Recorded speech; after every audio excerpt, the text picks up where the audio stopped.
Lewis Atkinson to move the motion. Thank you, Chair. It's a pleasure to serve with you in the Chair, Mr Twigg.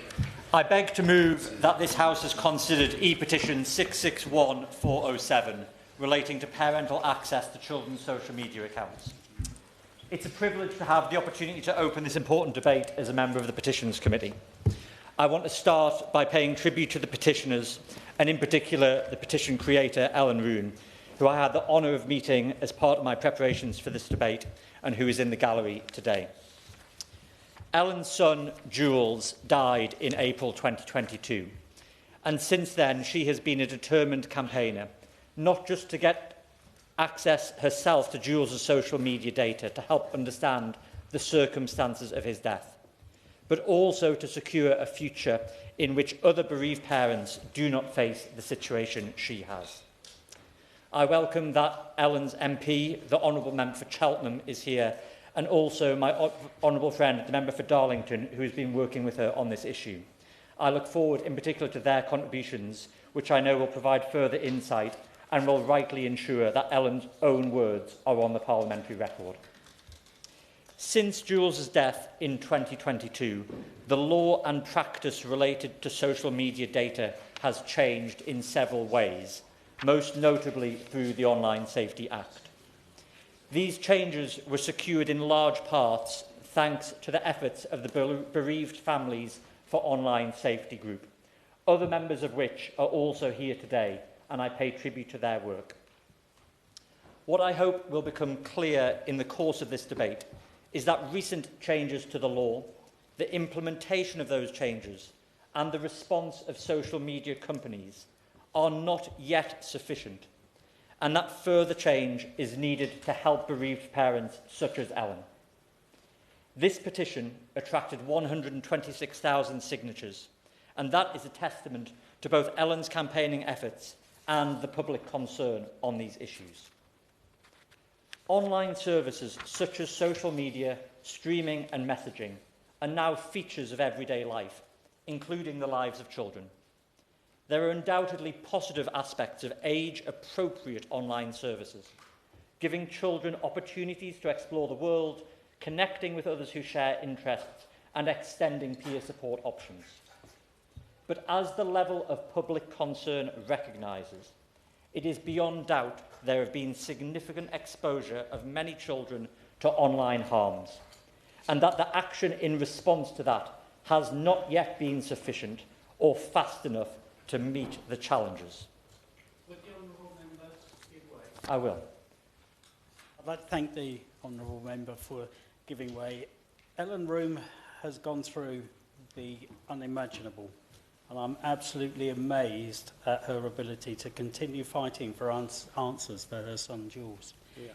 Does the Honourable Member agree with me that social media companies are not in the Wild West of the internet age anymore, and have become an integrated part of our society with certain responsibilities? And does he also agree that one of those responsibilities is ensuring children in Wokingham and across the UK are protected from harmful content? I do agree that social media companies rightly face regulation, and I will come on to talk a little bit more about, I think, in my comments. There is rightly debate and campaigning in the media and elsewhere, and we've seen some of that over the weekend, about the level of regulation of online content that children may access online, whether that be illegal content or legal but harmful content. While the regulation of content itself is not the focus of the debate today, as a concerned parent, I myself am impatient for online services to take proper responsibility for what our children see. Social media companies must not shy away from their responsibilities to protect children, either because of misguided free speech concerns or indeed out of concerns about their levels of profit. I think it's important context for our debate today to note that the law does not allow online services to collect or store children's personal information if they are under the age of 13.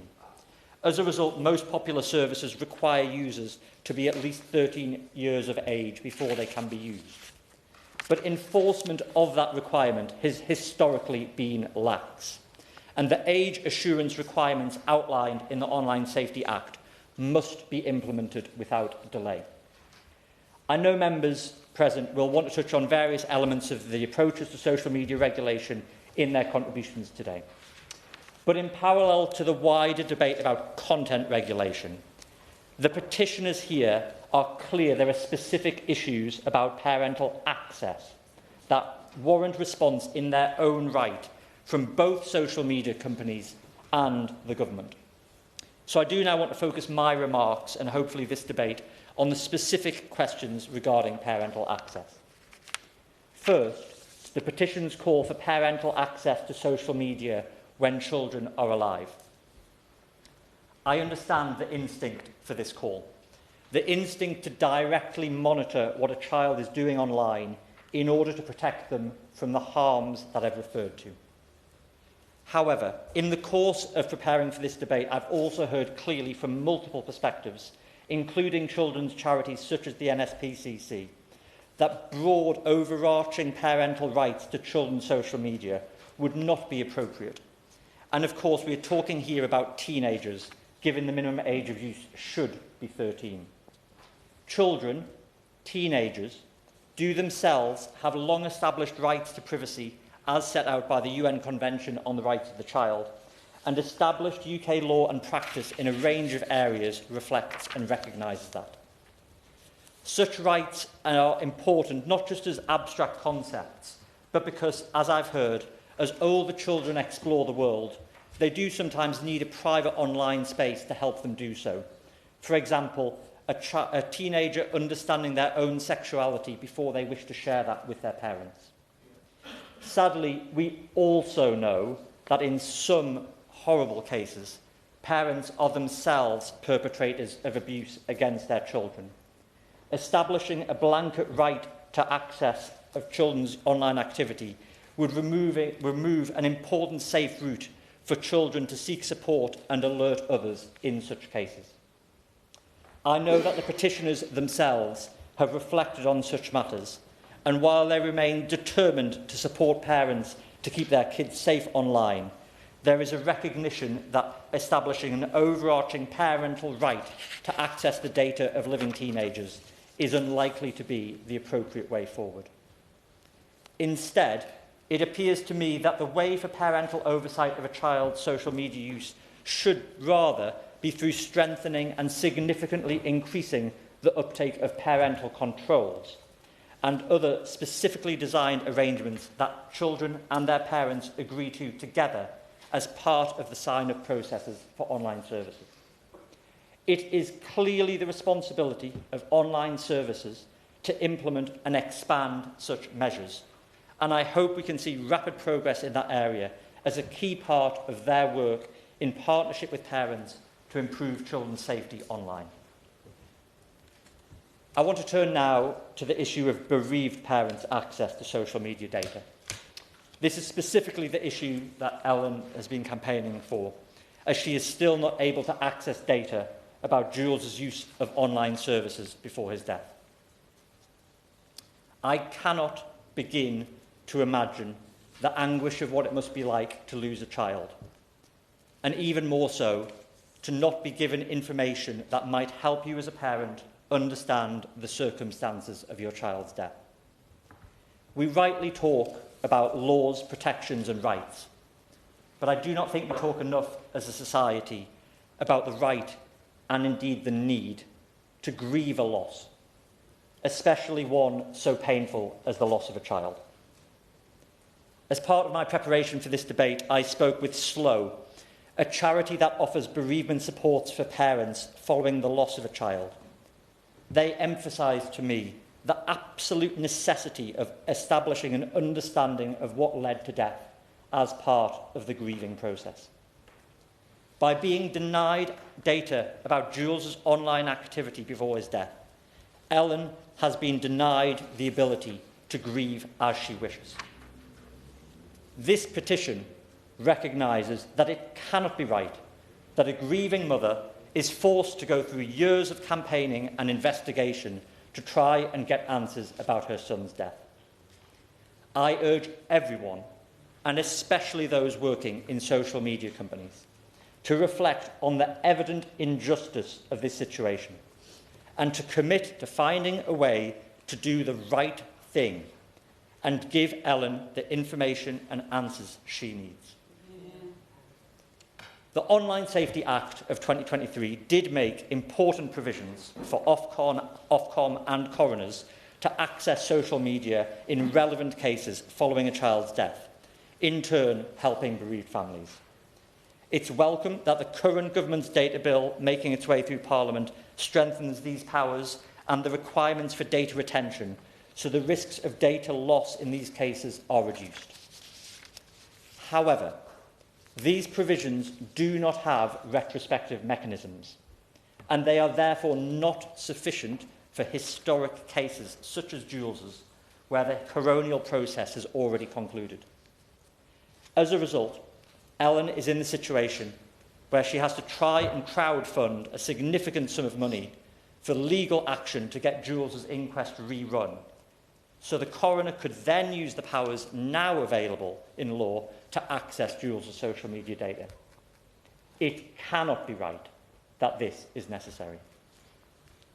Some online services say that without a change in the law, they cannot legally release data to bereaved parents like Ellen. But what has struck me in preparation for this debate is that there is not a consensus on the current legal situation. The online safety and data protection expert John Carr told me that he did not believe GDPR regulations necessarily limited release of children's usage data to bereaved parents. And Snap, the provider of Snapchat, told me that they already do, on a case-by-case basis, disclose usage data to a parent who is the successor to a deceased child. Yet other online services, including some of the most prominent social media services used by young people, including TikTok, seem to take a different interpretation of the law. And they state that data protection legislation prohibits them from releasing any data they hold that would give parents like Ellen the answers they deserve. I find this inconsistency of interpretation from online services at best troubling and at worst suspicious, given the historic behaviours of most social media companies involved in minimising and indeed covering up evidence of the impacts of online harm. I believe it is incumbent on all online services to use their considerable resources to push the existing law as far as they can and find a way to release data to bereaved families. I will. Thank you, Honourable Member, for giving way. We owe it to our constituents that we work together and leave no stone unturned to understand the trends and drivers which lead our children to take their own lives. Social media companies headquartered overseas have repeatedly demonstrated that they cannot be relied upon to take reasonable action out of goodwill, and therefore I invite the Honourable Member to agree with me that it is up to Parliament to legislate accordingly. I agree that legislative action has been necessary to regulate this, as the Online Safety Act shows, and indeed there are provisions in the data bill going through on this now. I think the issue in this situation is there are some lack of clarity. Under the existing law, some social media companies are finding a way of seemingly doing the right thing, and others are not. And I'm going to come on to that, if I may, when I mention it in terms of asking a couple of questions of the government. But I would say to social media companies, in the event that they carefully do the right thing on a case-by-case basis, and they face data protection questions from regulators in response, I can assure them, I'm sure, that they will find allies across Parliament in defending their actions. So turning now to the Minister and the Government, I ask this. What scope is there for stating clearly in law that so long as due care is taken on a case-by-case basis, the release of data to bereaved parents is permitted? Could the data bill be amended to include a clarification that would remove once and for all the claim of some companies that they are prohibited from giving parents like Ellen the data and the answers that she deserves? Are there any other steps that she believes could be taken to right this injustice? I look forward to hearing the perspectives of colleagues, Chair, and the Government's response to this important debate. I beg to move. The question is this House has considered e-petition 661407 relating to children's social media accounts. I call Max Wilkinson. Thank you, Mr Twigg. It is a pleasure to serve under your chairship, and thank you to the Petitions Committee for enabling this debate today. And thank you to the Honourable Member for Sunderland Central for opening. There is nothing any parent fears more than the loss of a child. Tragically, in 2022, Ellen Room suffered this loss. Her world was shattered when she came home to find her son Jules not breathing. He had taken his own life, aged just 14. While Ellen was dealing with the enormous pain of her loss, she also had questions about what had happened in the days, weeks and months leading to Jules' death. Jules was a happy boy. A video filmed just before his death shows him playing happily with friends. The absence of any hints that he might be inclined to harm himself led Ellen's search to his social media accounts. But in her search for answers, Ellen found herself blocked by a legal system unable to tackle the complexities of social media, and blocked by obstructive social media giants who placed process ahead of compassion.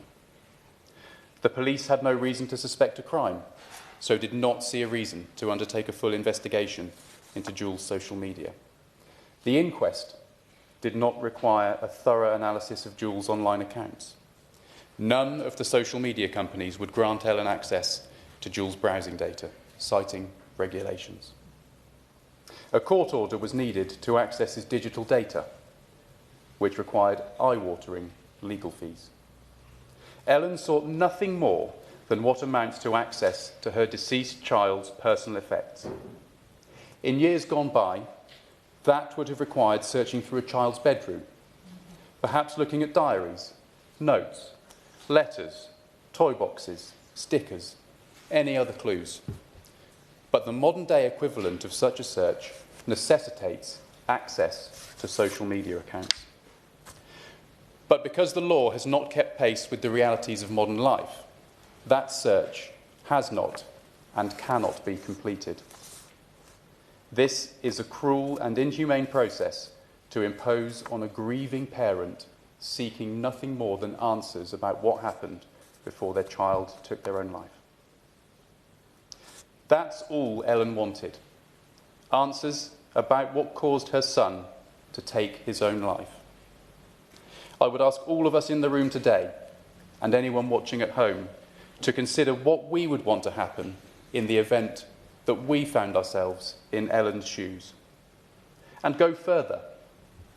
Think what rights a parent would assume in those circumstances as a matter of natural justice. There is, of course, a much wider debate around online harms.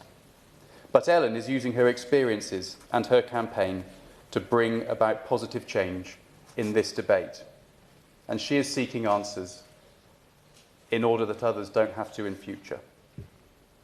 Because the case of Jules and Ellen is not the first time social media companies have come up short.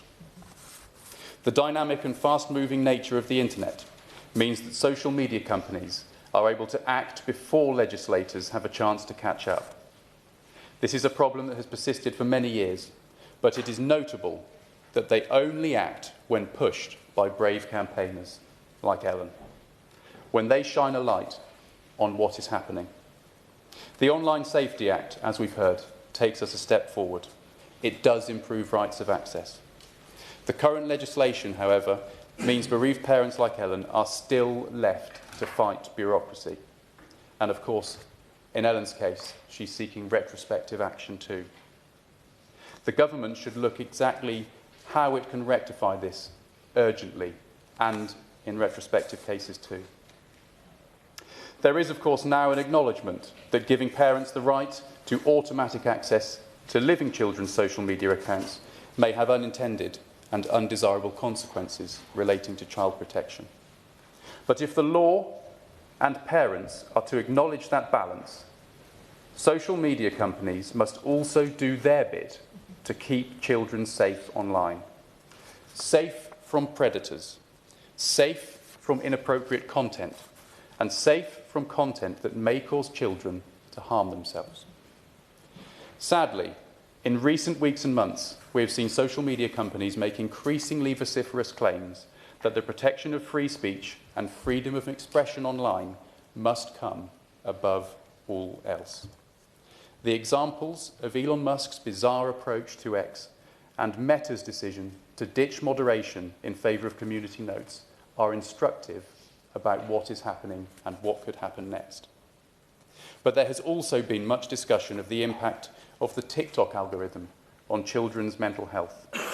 There will be other platforms and other examples that will come up in future. We've also seen that democracies have started to act to curtail the power of social media companies. The example of the Australian government's approach is instructive, whether or not those of us in this House agree with the detail. Now, I want to thank the Honourable Member for Darlington for her support for my constituent. That has been valuable, I know, to Ellen over the past few weeks and months. But I will finish by thanking my constituent Ellen herself. I must pay tribute to her. She is the person whose petition brings us here today. The heartache and devastation she has endured is unimaginable for the rest of us. But Ellen has turned her grief into something that is positive and could be even more positive for this country and other parents.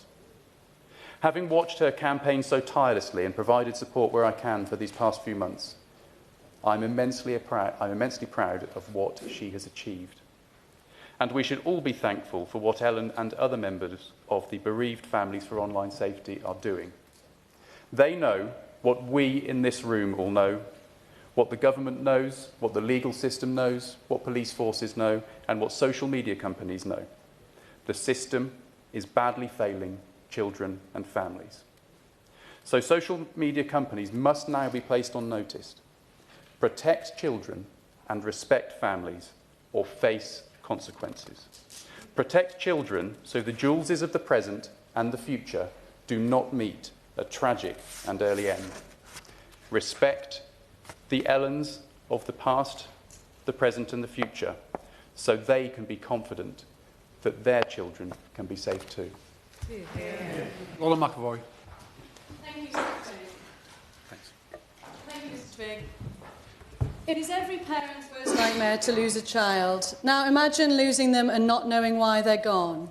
Ellen Room is Jules's mum. She deserves answers, but unbelievably, she's not allowed access to the data that might provide them, and that is so wrong. This is a petition for Jules's Law to allow for parents in specific circumstances to have access to their child's online data. Jules Sweeney was hugely loved and is greatly missed by his family and community.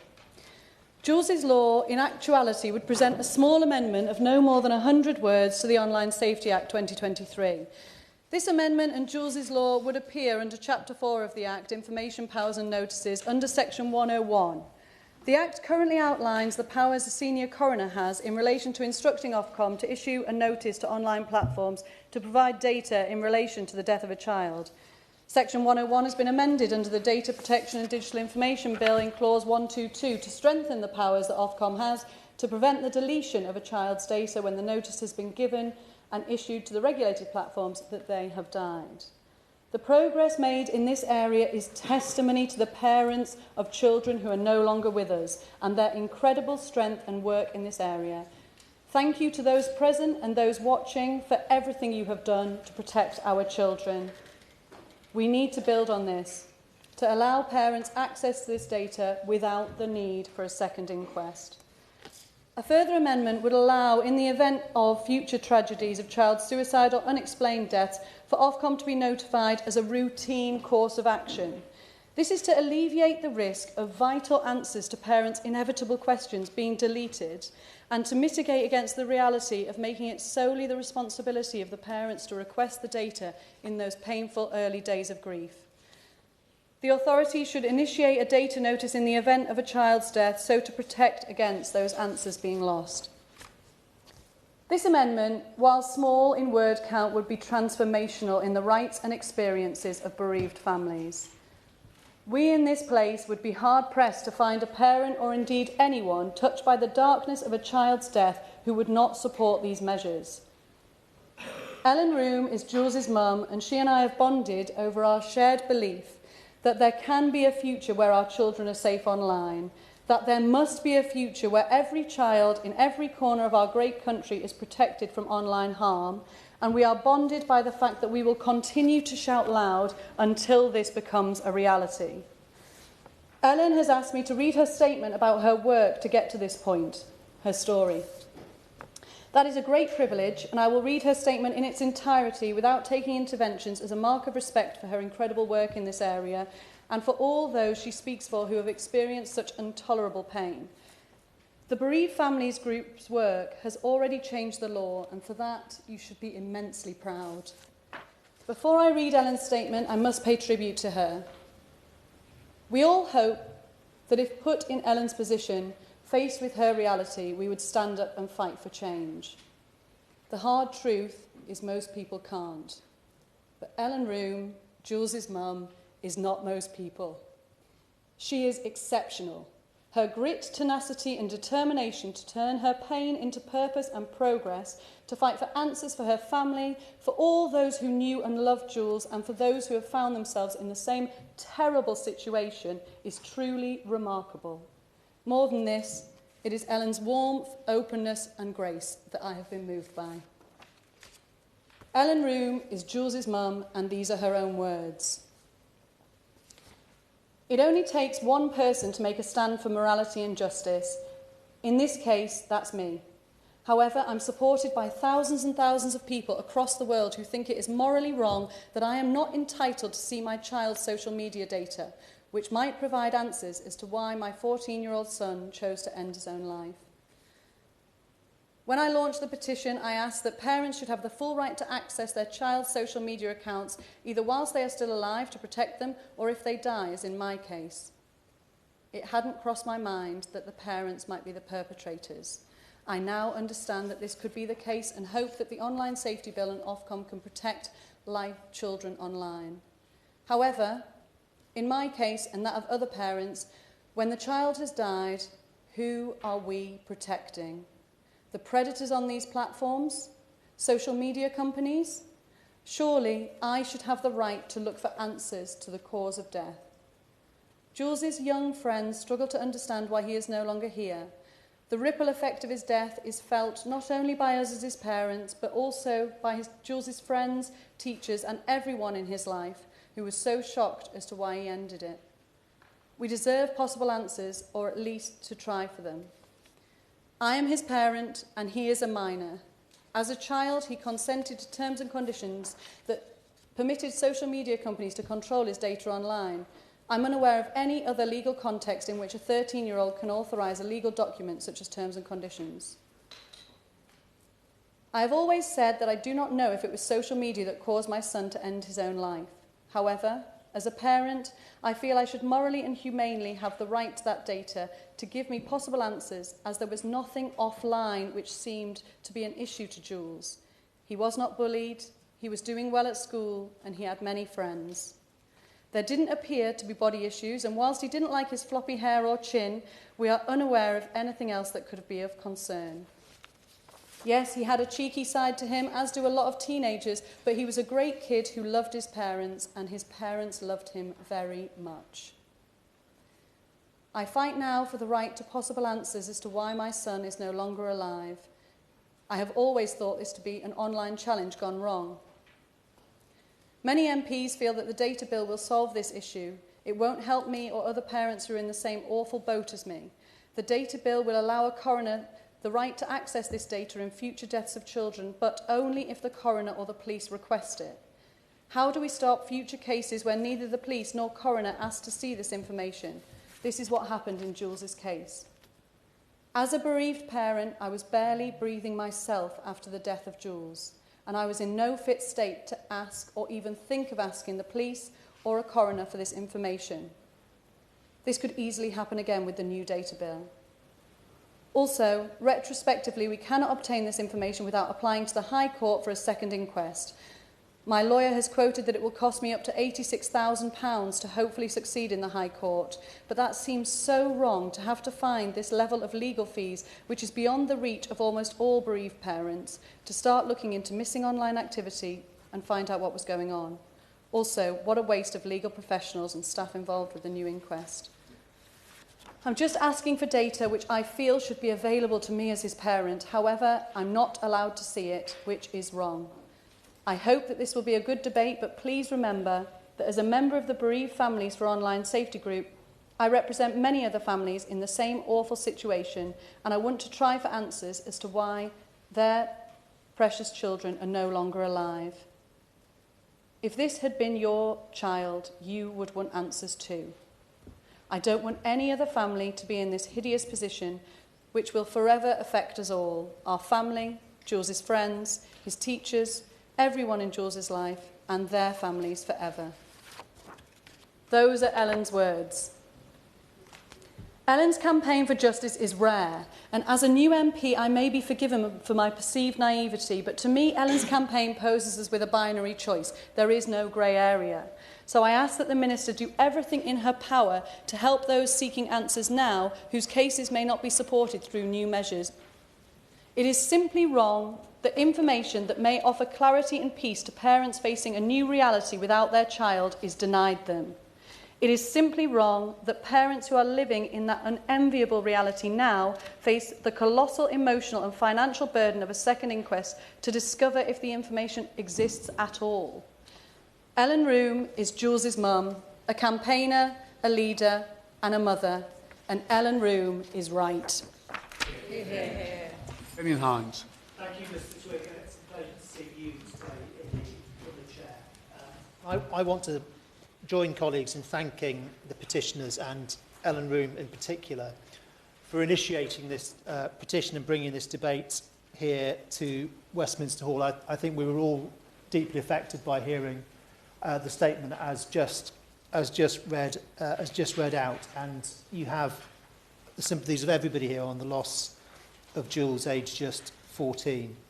We think also of other bereaved families, other campaigners. We've been reminded in the last few days, once again, of Ian Russell and the work that he has done since the tragic death of Molly, and all those who take the most unimaginably awful situation for a parent, for a family, and use it to try and make something better for others and for the future. Mr. Twigg, the government's response to the petition notes that with the Online Safety Act, platforms have to set out the policy for how they will deal with such a tragic situation, but also introduces measures to strengthen coroners' ability to obtain information from platforms via Ofcom, providing a route for parents. And we have to see, I think, how that works in practice and how timely it is. What we mustn't have is a new sort of onerous layer that is put on top of parents at the very most difficult time imaginable as they are grieving. There is also, of course, the question, as has been raised a couple of times, about historic cases.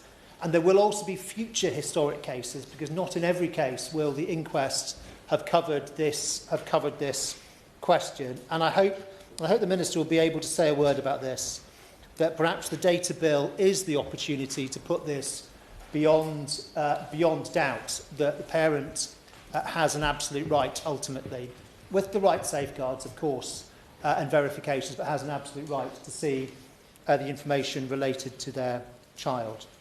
Mr. Twigg, I wanted also to turn more broadly from these most tragic of cases to all families and all children. And I start with the most important thing, which obviously is that trust and support and love within families are the most effective. And most of the time, it's irrelevant what the law is, because within families, we set our own rules. And generally, it's clear that even if our rules are at times a pain for our children, generally they are generally well-intentioned. We must also note, of course, that not quite all families are loving families. Some parents are abusive, and children must always have ways, confidentially, to seek help from child protection services, from the police, from the health service, and from bona fide charities, and that applies at any age.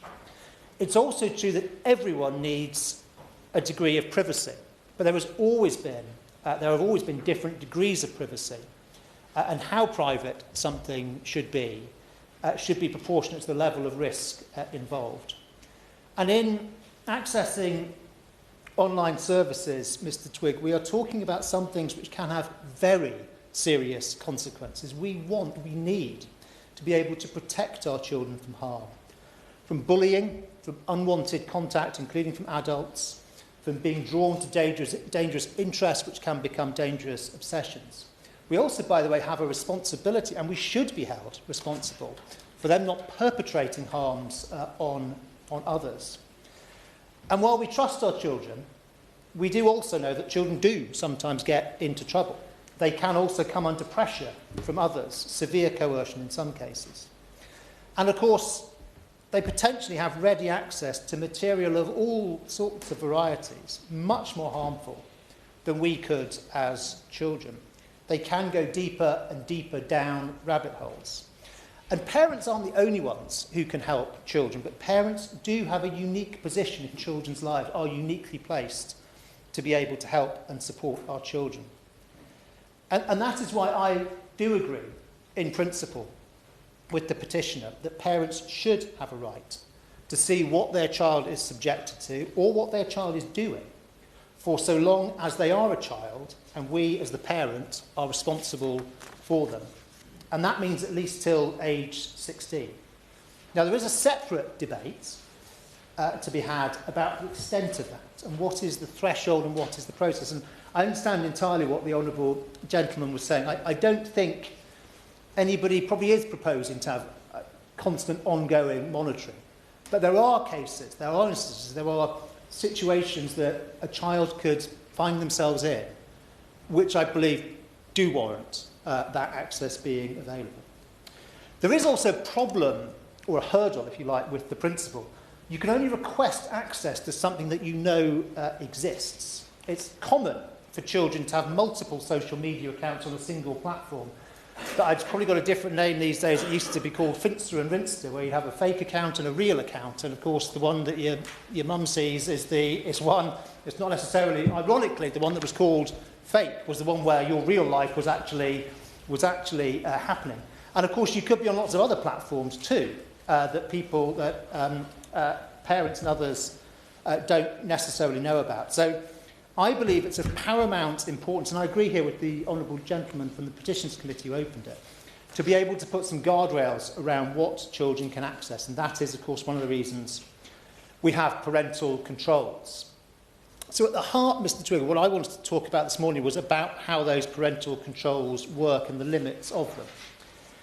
I want to read out just a short note that came from Microsoft. You know, not a company that normally people worry about, a very responsible operator, to a constituent. And this is coming up to the constituent's child's 13th birthday. Congratulations on Fred's birthday. At this age, certain laws allow them to have more control and choices over their account settings. This means that they'll be able to change a number of family safety settings, even if you have already set them up. Fred will also need to allow you to continue receiving data about their activities to guide their digital journey. They can turn off your ability to see their activity on Windows, Xbox and Android devices. They can turn off your ability to see their devices and check on updates, safety settings like firewall and antivirus. They can stop sharing their location through their mobile phone. And that's a child approaching their 13th birthday. So it leads me to question, what are these certain laws that are being cited? And I can only assume it's the It's the Data Protection Bill that went through Parliament in 2017-18. That was the bill that set out that a child aged 13 years or older could consent to his or her personal data being processed by providers of information society services. And the genesis of that, of course, was European law. And Parliament was debating on it and voting on it in parallel with, but before actually completing, exit from the European Union. Now, the age 13 is not universal. EU law specified a range between 13 and 16, and multiple countries did select 13, but not all. France has the age of 15, with some limited non-contractual consents for data processing allowed between 13 and 15. Germany and the Netherlands have the age 16. But the big question, actually it is quite a big question, what is the appropriate age? The other question, though, is what does that age actually mean? And I'm fairly sure, Mr. Twigg, that although this was before the Online Safety Bill, which became the Online Safety Act, but we were already concerned in this House about online safety. And I'm fairly sure that it was not Parliament's intent to reduce parental oversight. And in particular, saying that a child saying that a service can have a child sign up to its service at age 13, I do not think is the same as saying that the parent can't stop them. Still less, it's not the same as saying that the parent should at least be able to know what their child is signed up to. Now, in setting out why the age 13 was set, the explanatory notes to that bill said, it was quite rightly, it was in line with the minimum age of what popular services like Facebook and WhatsApp and Instagram set. But then it goes on to say, slightly unrelatedly, as the example it gives, that this age would mean that children aged 13 and above would not need to seek consent from a guardian when accessing, for example, services which provide educational websites and research resources to complete their homework. Well, I think that sentence might have a lot to answer for, because, of course, it sounds very sensible. You wouldn't want children to be having to get over hurdles to finish their homework. But if you think about it, you don't need to sign up to research something on the internet for your homework anyway, and educational websites are generally exempt from consent requirements. But the big question is, what else might it imply? What else might it allow? Or, crucially, what else might it be being interpreted to allow? And to repeat, I don't believe that it was Parliament's intent effectively to disable parental safety controls for 13, 14 and 15-year-olds. Now, there's a whole other question about those safety controls themselves and how they work, how difficult for a parent, even all of us, who we tend to think we're quite good at this sort of thing, how difficult it can be to keep on top of them, particularly if you have multiple children, different operating systems and multiple platforms. And there really should be a single industry standard entry system that can cover all of screen time and basic entry-level approvals with a default safety on version of the different platforms. And there are related questions again about, we talk about age thresholds and age limits. There's a whole other set of questions about how those apply and how we make age assurance or age verification actually work properly.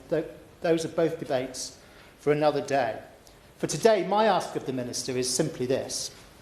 Is it the government's understanding of the legislation that exists that children under 16 should be able to switch off parental controls?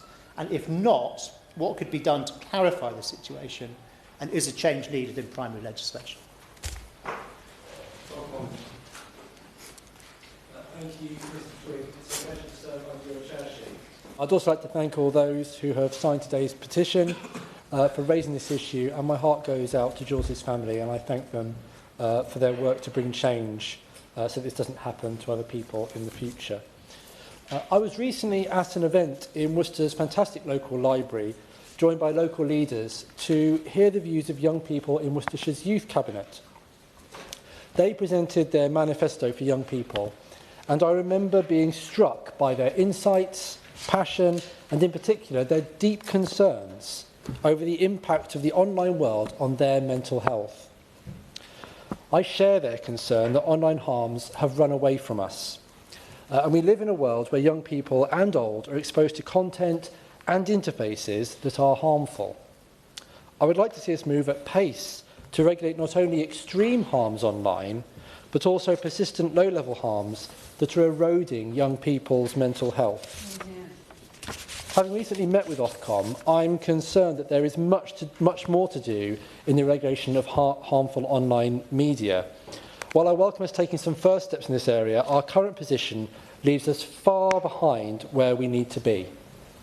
If I were to liken our regulation of online harms to the regulation of drugs, then we're currently in a situation where a local newsagent is required to assess the risk that they are supplying Class A drugs, while alcohol, cigarettes and over-the-counter medicines remain an unregulated free-for-all. Let me be clear, these are historic shortcomings under previous governments, but nonetheless, we have much work to do to address the risks of online bullying, harassment and addiction. In my own constituency, I've heard first-hand the stories from men struggling with addiction to pornography and the damaging effects this has had on their relationships and their personal well-being. We need to be open-eyed about the impact of the new online world on adults and young people alike, and it's the duty of government to empower people to stay safe.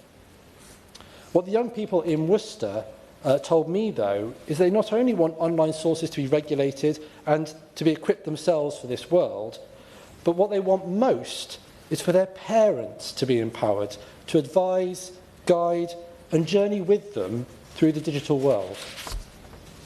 I agree with them that most parents are currently very poorly supported, and I welcome the enthusiasm I sense from our leaders on this side of the House for family hubs, which offer a community-led, empowering vehicle for this work. So would the Minister agree with me that we should be equipping parents and carers to navigate these hazards with their children, so that instead of feeling isolated, anxious and alone, young people feel supported, understood and empowered?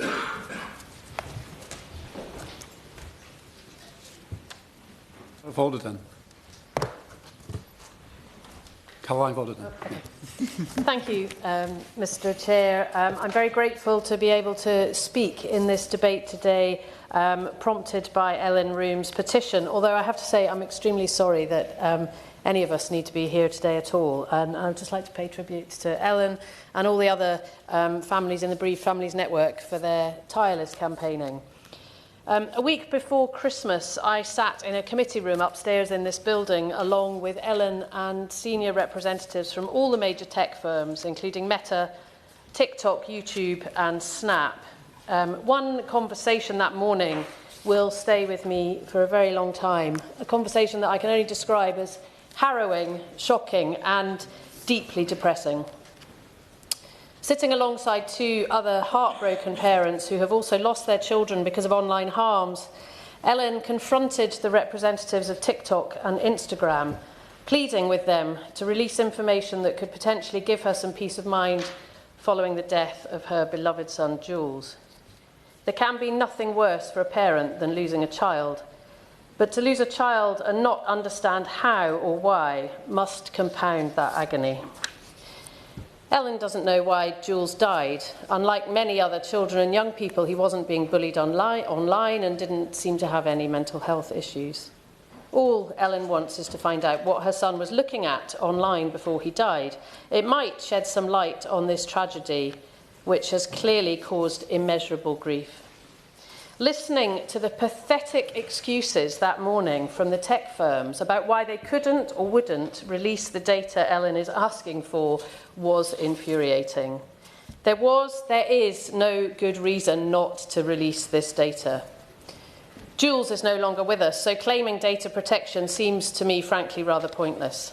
TikTok said they would be fined for releasing the data. My question is, by whom? Who is going to press charges against a global tech company for supporting the request of a bereaved mother? Who in their right mind would think that a court case on this point would help anyone? As we've heard already by the member for Sunderland, some social media companies have behaved differently in cases like this. But it is quite clear why some won't agree to release this data. It's a pathetic attempt to avoid the potential bad publicity that will follow if it becomes clear that Jules's short life ended after taking part in a social media challenge, which is one possibility. It's about protecting their reputation. I believe it's about the accountants who fear the lawsuits. In short, Mr. Chair, I would suggest that it's about money. The absence of humanity, of care, of compassion in that room before Christmas was palpable, and I applaud Ellen for having the courage to come back here today. Mr. Twigg, I can see absolutely no reason why tech companies cannot immediately release the data these devastated parents are asking for, and I fully support Ellen and all other parents in their attempts to get Jules's Law put on the statute books. In the meantime, I would plead with Instagram and TikTok to not wait for a legal challenge, just release the data. Find your inner human and do something decent. Imagine if it was your child. Under UK law, we do have clear legal processes for handling physical estates after death, and it is high time that we established clear protocols for digital estates which are left behind. The law must catch up with the world we're living in, particularly the digital estates left by young people.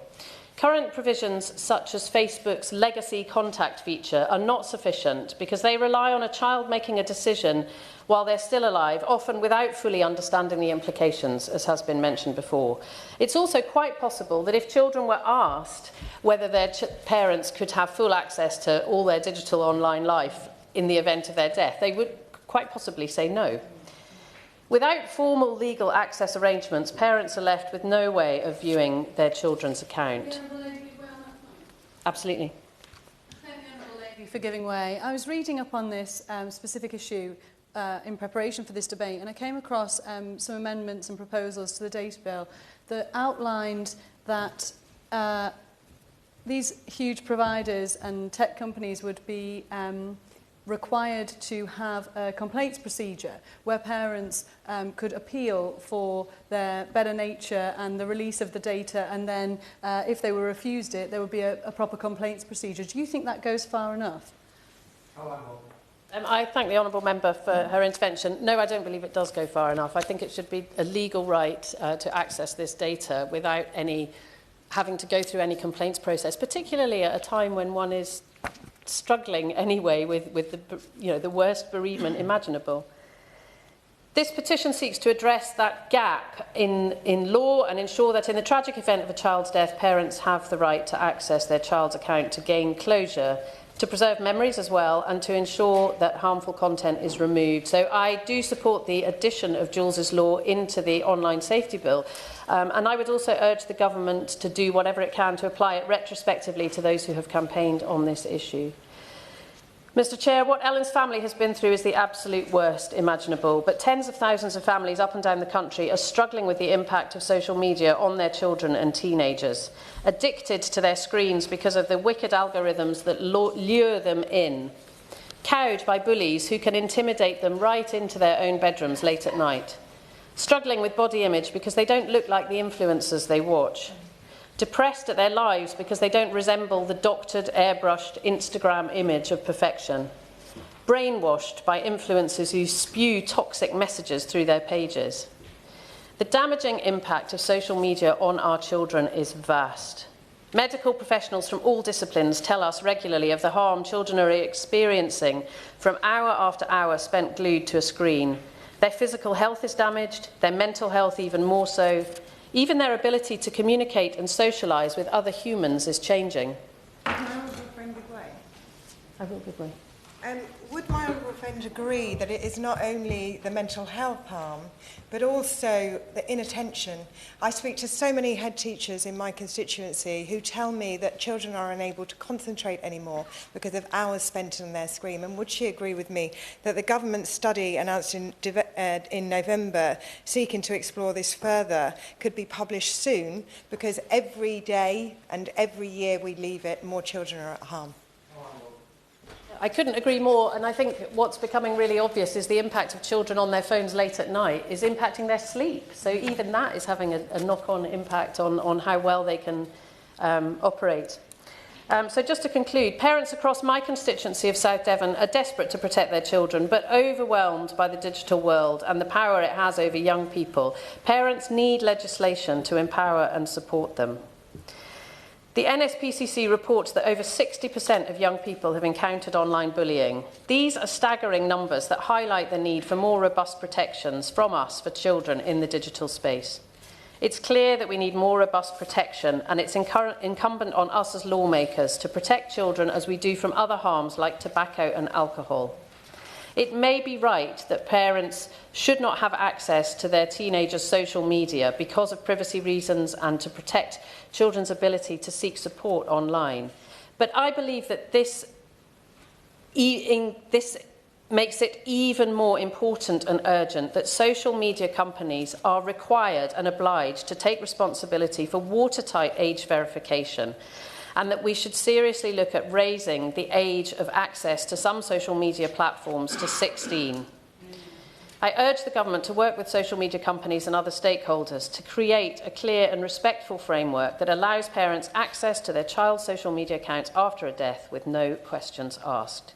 This is not about data protection. This is about ensuring families can concentrate on grieving and healing rather than going into battle against the world's tech giants. It's abominable that any bereaved parent should have to do what Ellen and other campaigners are doing. And I urge the Minister to legislate so that this doesn't happen again. And I would like to commend the Petitions Committee for bringing this to the House and the member for Sunderland for proposing the petition.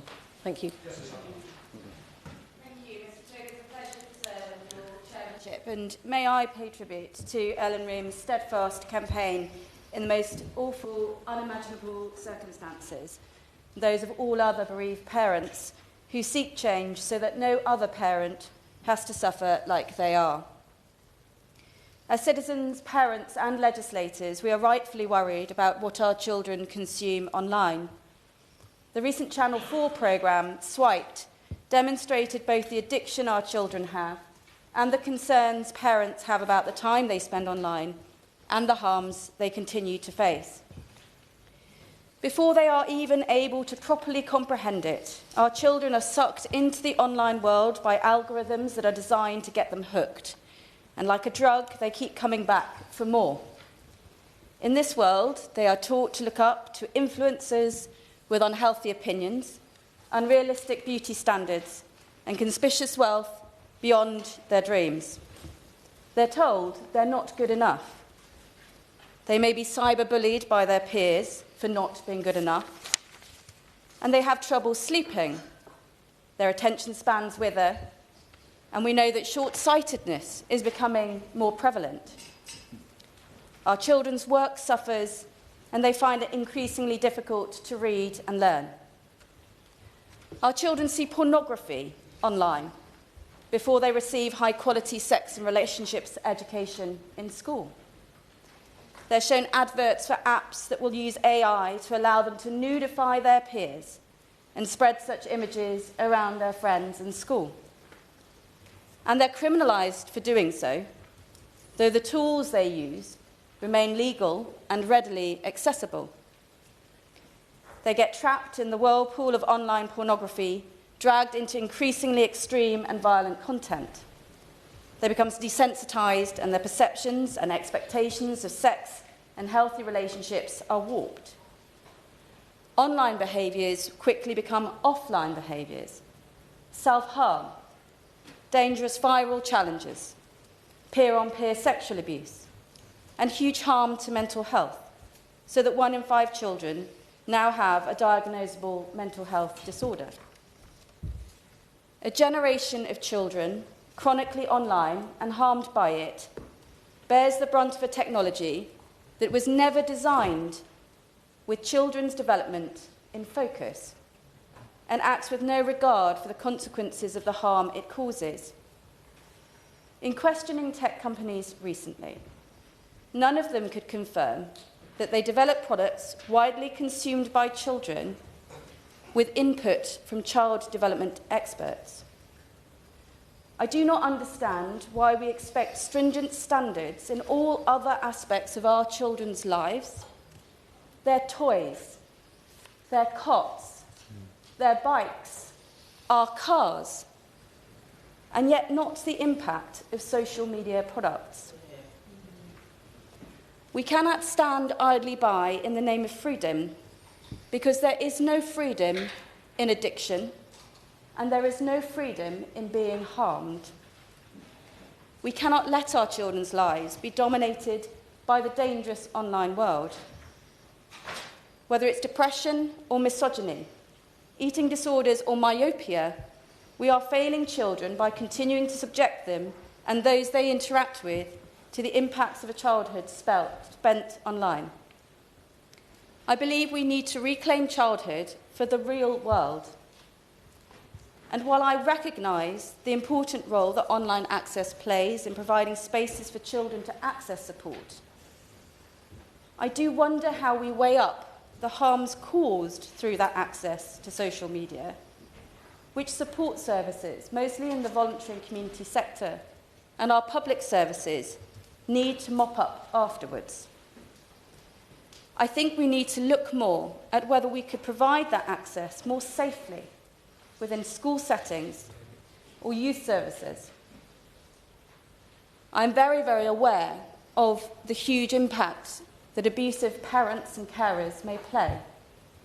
But I do believe it might be time for us to start asking whether we're using this as an excuse rather than thinking about how we ensure our children are able to get the access they may need to get safe without also succumbing to the dangers of the online world. We fundamentally need to change the role the internet plays in growing up, and this has to be a societal shift given the pressure children and young people feel to be online. That is why I back Ellen Room's call for parental oversight.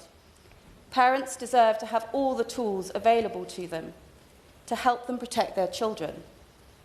And that is why I'm also proud to be one of the co-sponsors of the Safer Phones Bill, brought forward by my honourable friend, the member for Whitehaven and Workington. However, much of the onus is on parental control. But as the honourable member for East Hampshire has eloquently outlined, there is potentially no control from the age of 13. And even with controls, who sets what is the right developmental level for access to some apps and social media when there is no expert child development involved? App stores, for example, determine age themselves. There have been a number of examples where app stores have actually lowered the limit of the age on apps that developers themselves say should be over 18, but instead app stores have set the age to 17 or 16. There is access but no scrutiny. We have no way of understanding, unlike films or other things that our children consume, that we know has had that independent, child-led, expert oversight. We need to raise the age of internet adulthood and ensure that Ofcom properly implements age verification for pornographic content as part of the Online Safety Act this summer. And we need to remain open to the need for a new online safety bill to fill the gaps left in the current legislation, as recently argued by Ian Russell, Molly Russell's father. And I also support the calls today for bereaved parents to be given retrospective access to their children's social media accounts. With children's safety and the future of our society on the line, the time for action is now. Thank you.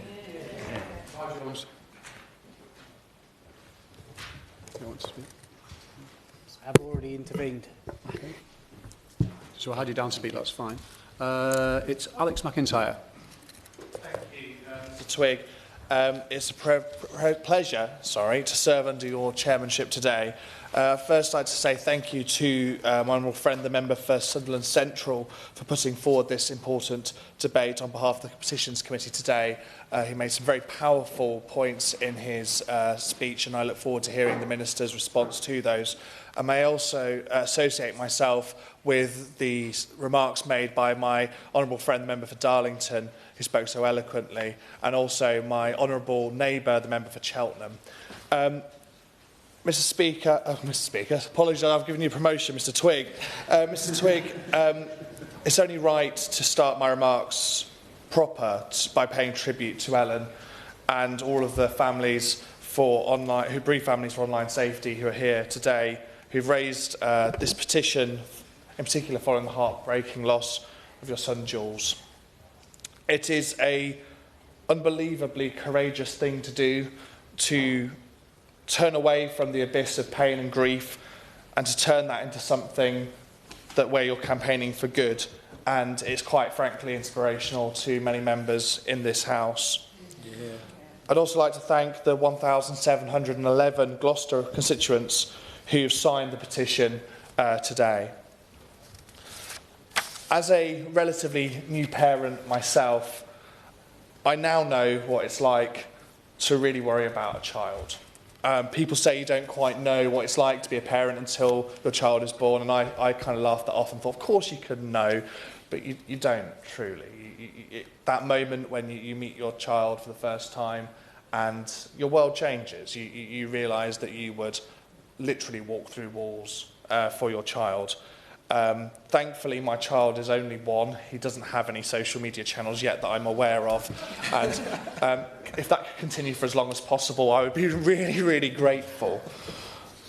But I know that parents are increasingly worried about their children's use of social media, particularly across the country and also in my constituency of Gloucester.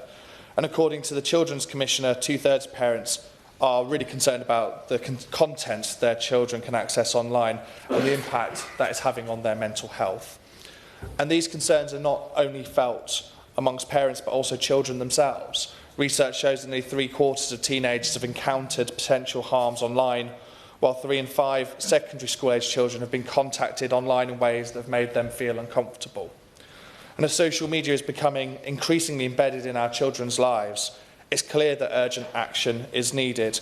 And while the Online Safety Act was a long-awaited start to protecting children online, we must go further. I was pleased to hear my right honourable friend, the Secretary of State, say he was open-minded on introducing new legislation and would encourage him to consider introducing Jules law. Now, today my remarks don't particularly focus on online content, although my honourable friend, the member for Lowestoft, outlined some of the, quite frankly, dangerous and horrific online content that children and young people are exposed to.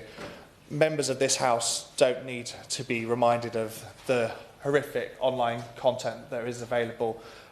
Myself, not long after being elected, found that pictures of myself and my baby had been posted online with a threatening message anonymously, just for as part of an online spotted page. Now, members of this House develop a relatively thick skin in this job, but quite frankly, imagine that kind of impact when you were a teenager. And I think back to my teenage days, and whether I was mentally equipped to be able to deal with cases of bullying. And I'm just about young enough to remember when Facebook came in. I was about a teenager when Facebook started, and back then it was a much different place. And the, quite frankly, cesspit sometimes of online content that we're seeing nowadays, I don't think I would have had the mental capacity at those teenage years to be able to deal with that level of abuse. I will give way on that point. I thank my honourable neighbour from Gloucester, and he makes an interesting point. Now, my school years are long behind me, but I can still remember, I mean, we look back at our youths with rose-tinted glasses sometimes, but being at school as a youth can feel like being in a war zone. There's so much pressure.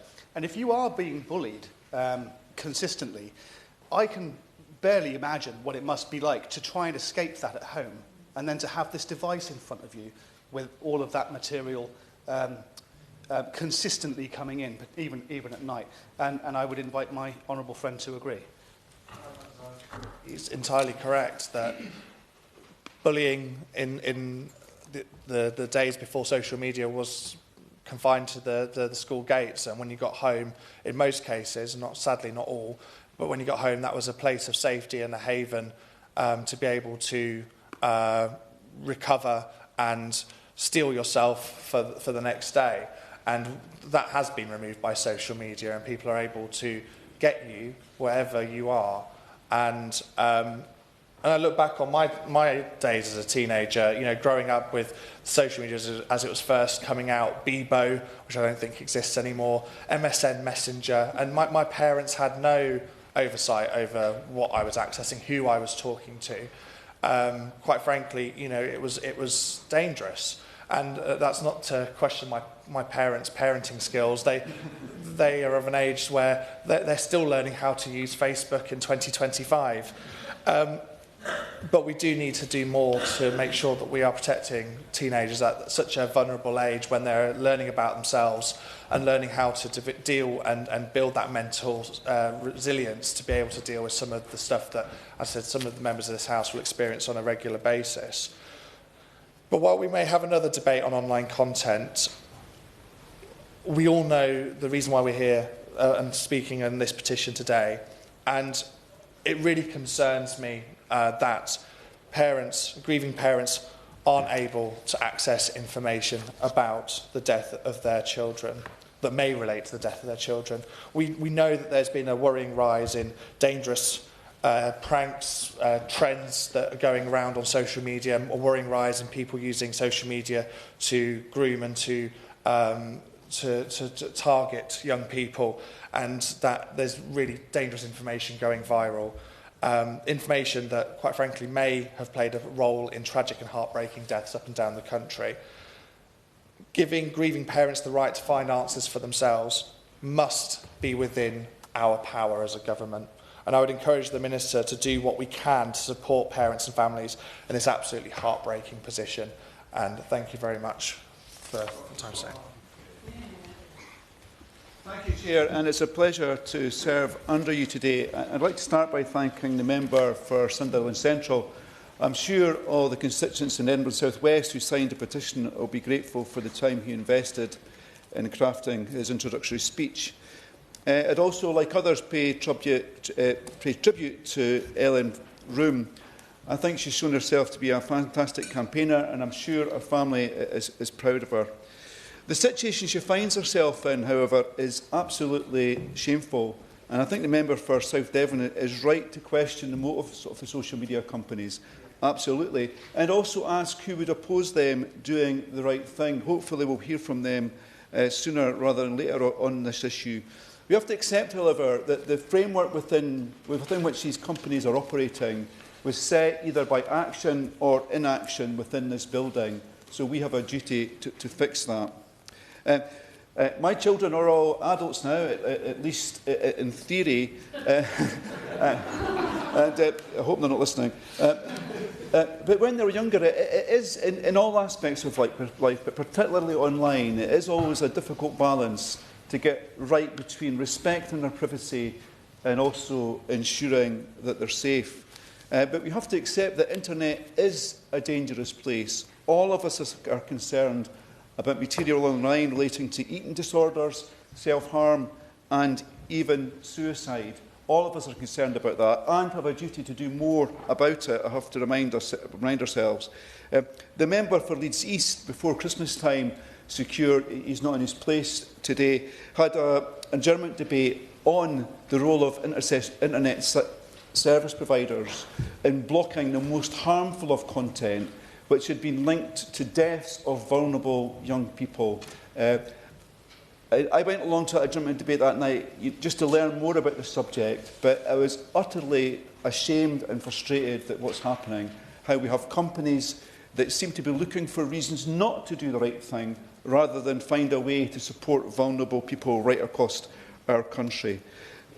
So I really do hope, just winding up, I really do hope that the Minister can support as much as possible what Ellen Room and her campaign is asking for.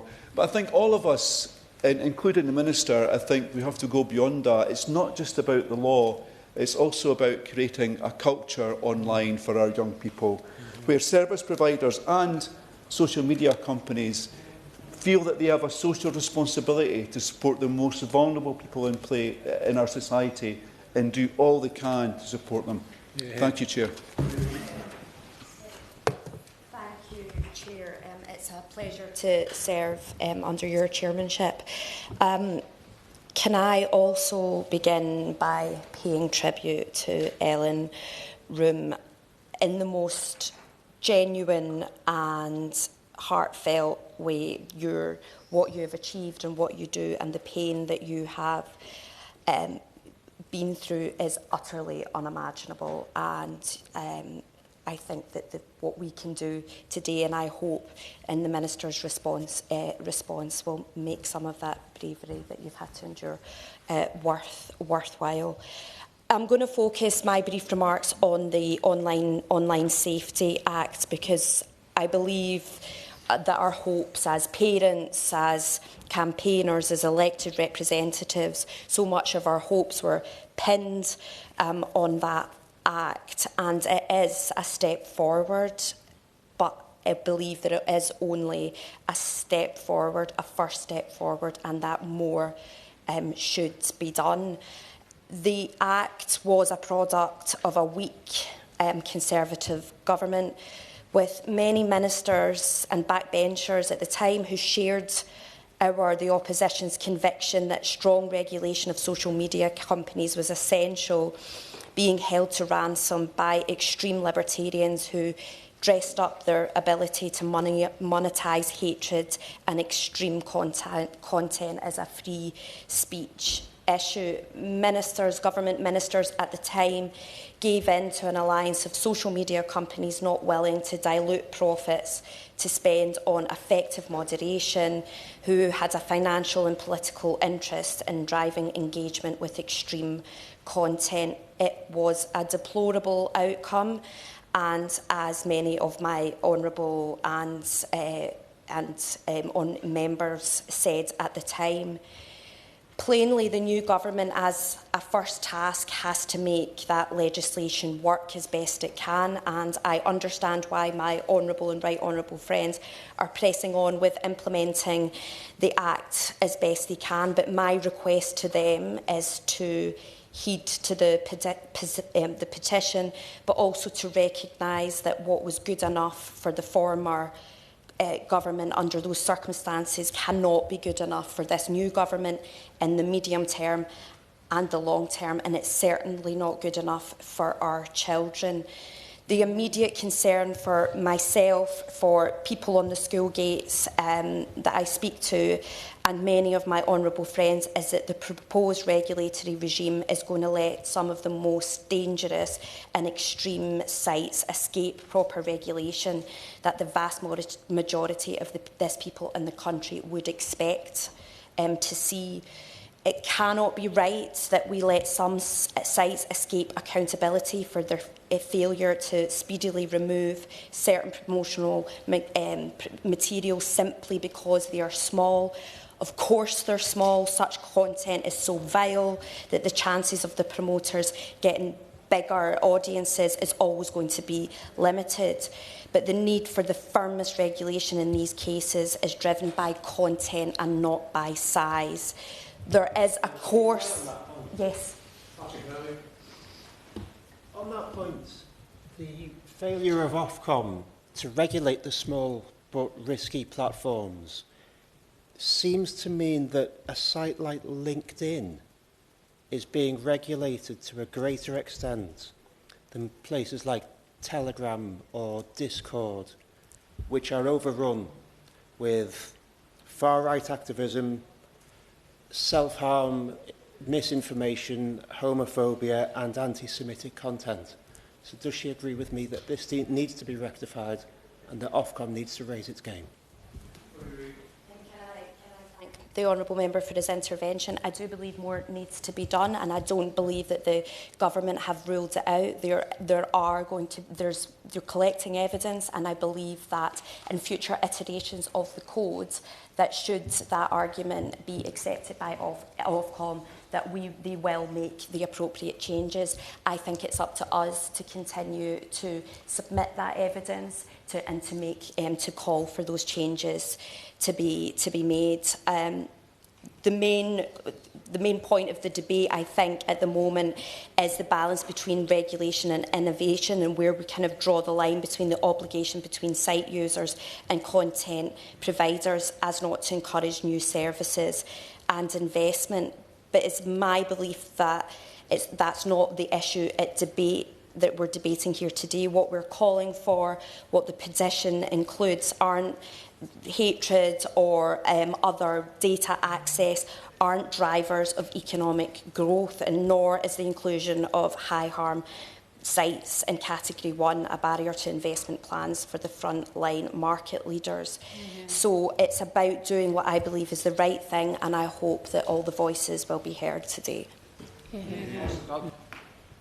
you, Mr Twigg. It's a real pleasure to serve today under your chairship and debate such a powerful and moving topic. I want to start, as I think more or less everyone has in this room today, by paying thanks to Ellen for her tireless campaigning work on this. I cannot come close to comprehending the pain that the death of Jules must have caused you, even before it was exacerbated and extended by the lack of closure that you saw when social media companies refused to give you access to data that could help explain what happened to him.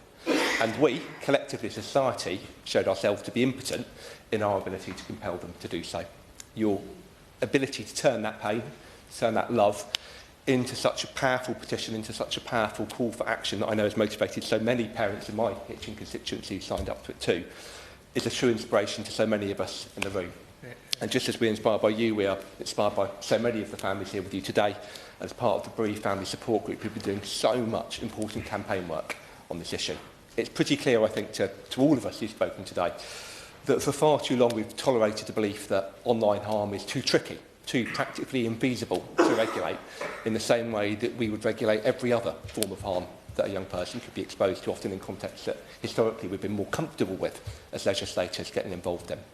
That cannot be a state of affairs we tolerate carrying on for any longer. And while there's been some steps forward that are to be welcomed, and I'll touch on shortly, I think your petition highlights several areas where it's clear we need to consider going further to ensure that we are all living up to that duty to do everything we can to protect young people right across society.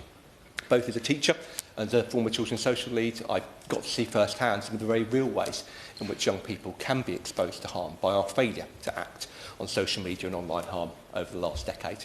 And heartbreakingly, as an MP now, I'm always struck by the fact that whenever I do an assembly, even in a lower school or a primary school, almost without fail, there will be a young person, often several, who raise their hand and talk to me about an example where they have been made to feel unsafe or at risk online, and ask me about what I, as their MP, are going to do about it. And I know that urgency to act, is felt by so many of my colleagues across party boundaries, both in this hall today and right across the House. Now, the petition really focuses on some particular aspects where we could do more, about making sure that parents have got the right ability to provide oversight for children on social media and access to really important data after bereavement. Now, since the petition, I know there has been some important progress from the Online Safety Act to give some powers to coroners, to Ofcom, to make sure that in certain circumstances they can support parents' ability to access this data. But as other colleagues have pointed out, I think there are clear areas where it doesn't go far enough. As my honourable friend, the member for Sunderland Central, set out, it's pretty clear that at the moment some ambiguity in the legal position is being used as an excuse by social media companies to not act. We shouldn't tolerate that. We should do all we can, hopefully, as a government to clarify that. But collectively, we shouldn't be letting social media companies off the hook for not doing everything in their power to give you access to the data where no right-minded individual gives see any reason not to, and no right-minded individual or agency is likely to seek recourse against them for doing so. So many members, I think, have quite rightly pointed out the fact that this feels like an excuse, not a reason, to fail to disclose data for you, and we shouldn't tolerate that excuse from companies that we come into contact with in our work as your representatives. Alongside that, as you rightly point out, though, it's important that we don't just look at this through the context of the existing legislation. We know, too, that there's very real risks after bereavement that the data could be deleted. And as my honourable friend, the member for Darlington, pointed out, thinking about ways that we can compel earlier notification to Ofcom and earlier notification to social media companies and online platforms that can have that data, to remove that risk at source, surely has to be a common sense way of making sure that that risk to getting justice, that risk to getting closure, can be closed off. Moreover, the petitioner and many others, I think, quite rightly point out and ask us to reflect on the fact that if we're really interested in child safeguarding and keeping young people safe, it simply can't be the case that it's only after a tragedy and after bereavement that that opportunity for parental oversight and involvement takes place. Now, the Honourable Member for Sunderland Central has quite rightly, I think, set out some of the very real justified concerns that children's charities and advocates have about unfettered and complete access. But as many other members have set out, that shouldn't be the case, and it shouldn't be beyond us to reason and to think through how, in exactly the same way that parents provide oversight over every other aspect of a young person's life, we think about the best and the most sensible ways for them to do so on this platform too. And as Honourable Member for East Hampshire pointed out, I think quite rightly thinking about the age at which young people can meaningfully and rightfully consent in a way that opts them out of that parental oversight, I think has to be part of that process. As well as that, I think it would be fair to say that a fair few of us have our concerns that, as currently envisaged and as currently talked to by Ofcom in some of their recent publications, the implementation of the Online Safety Act may fall short of doing justice to the importances of the issues it's looking at, whether it's considering what more we can do to protect young people from imagery and content relating to suicide and self-harm on social media, whether it's making sure that we don't tolerate technical infeasibility as an excuse for tech companies not acting on some of the most egregious forms of harm, or whether it is that well-intentioned and I think important conversation about that right age of consent that many members have alluded to in their speeches today. There is clearly a lot more we can collectively be doing. Oh, absolutely. Would the Honourable Member go further and say that Ofcom's implementation so far have been weak, overly cautious and fundamentally disappointing? And would he also concur that it is unfair to put parents in such an intolerable, pressured situation to be the policeman for their children's social media activity? Well, I think there are some aspects of how Ofcom said they take this forward that are to be welcomed. I would absolutely agree with, I think, the underlying sentiment of her comment, which is, as currently set out, it does not go anywhere near far enough. And as representatives of our communities, as representatives of families who want to do everything possible to keep young people safe from online harm, it is all of our responsibilities to make sure we are holding Ofcom accountable for being far more ambitious and fulsome of its considerations of how it could most creatively and robustly deploy the powers we're giving it to keep young people safe. I sense an intervention is coming. Will the Honourable Member give way? I thank the Honourable Member for giving way and for his impressive and articulate outline of the debate so far.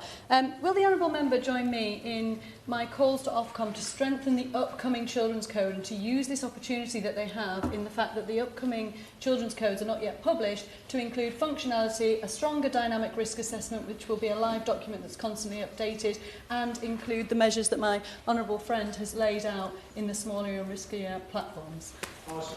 I concur wholeheartedly. She's been a tireless campaigner on this issue, both in the debate today, but throughout the time I've known her. A very short time in this House, but a very impressive time nonetheless. And I think, as she rightly points out, the Children's Code is a real opportunity, I think, to do right by the intentions of this legislation and by the, I think, collective ambition that we're all talking to today. And from her to the Children's Commissioner, campaigners on this issue are pretty united, I think, in the opportunity a more ambitious code could deliver for safeguarding young people. I'll draw my remarks to a close by just, I think, remarking, as I did at the start, by the fact that for far too long we have allowed young people to be exposed to a level of harm online that we would not tolerate in any other form of life. It is understandable, potentially, but not excusable, that as legislators we are more comfortable sometimes restricting and acting in areas where we've got more direct lived experience, be that, as we've seen from some of the Safeguarding Children's Wellbeing Bill or the Tobacco and Vapes Bill. They're tangible things that we're comfortable and used to voting on, used to making laws on. Online harm can sometimes feel a bit more nebulous, a bit tougher. But that is no excuse not to act. And that failure to act is written across the tragedies experienced by so many families across the country and so many campaigners in the room today. We must do better, and as a Parliament, we have to make sure this is a Parliament where we do. Jessica Doe. Thank you, Mr. Twigg. It's a pleasure to serve under your chairmanship. I also want to start by paying tribute to Ellen and all the families for your tireless campaigning and for bringing this petition to the House. 119 people in my constituency of Bournemouth West signed. And like the Honourable Member for Worcester, I wanted to take the opportunity to talk about the broader harms of social media and smartphone use that students and parents have brought to me. And I think it's particularly salient in the context of announcements this week about the removal of independent fact-checking from Meta and other platforms. Last week, I visited Bourne Academy, a secondary school in my constituency, which is taking part in the Dorset Boys Club's Impact Hub project.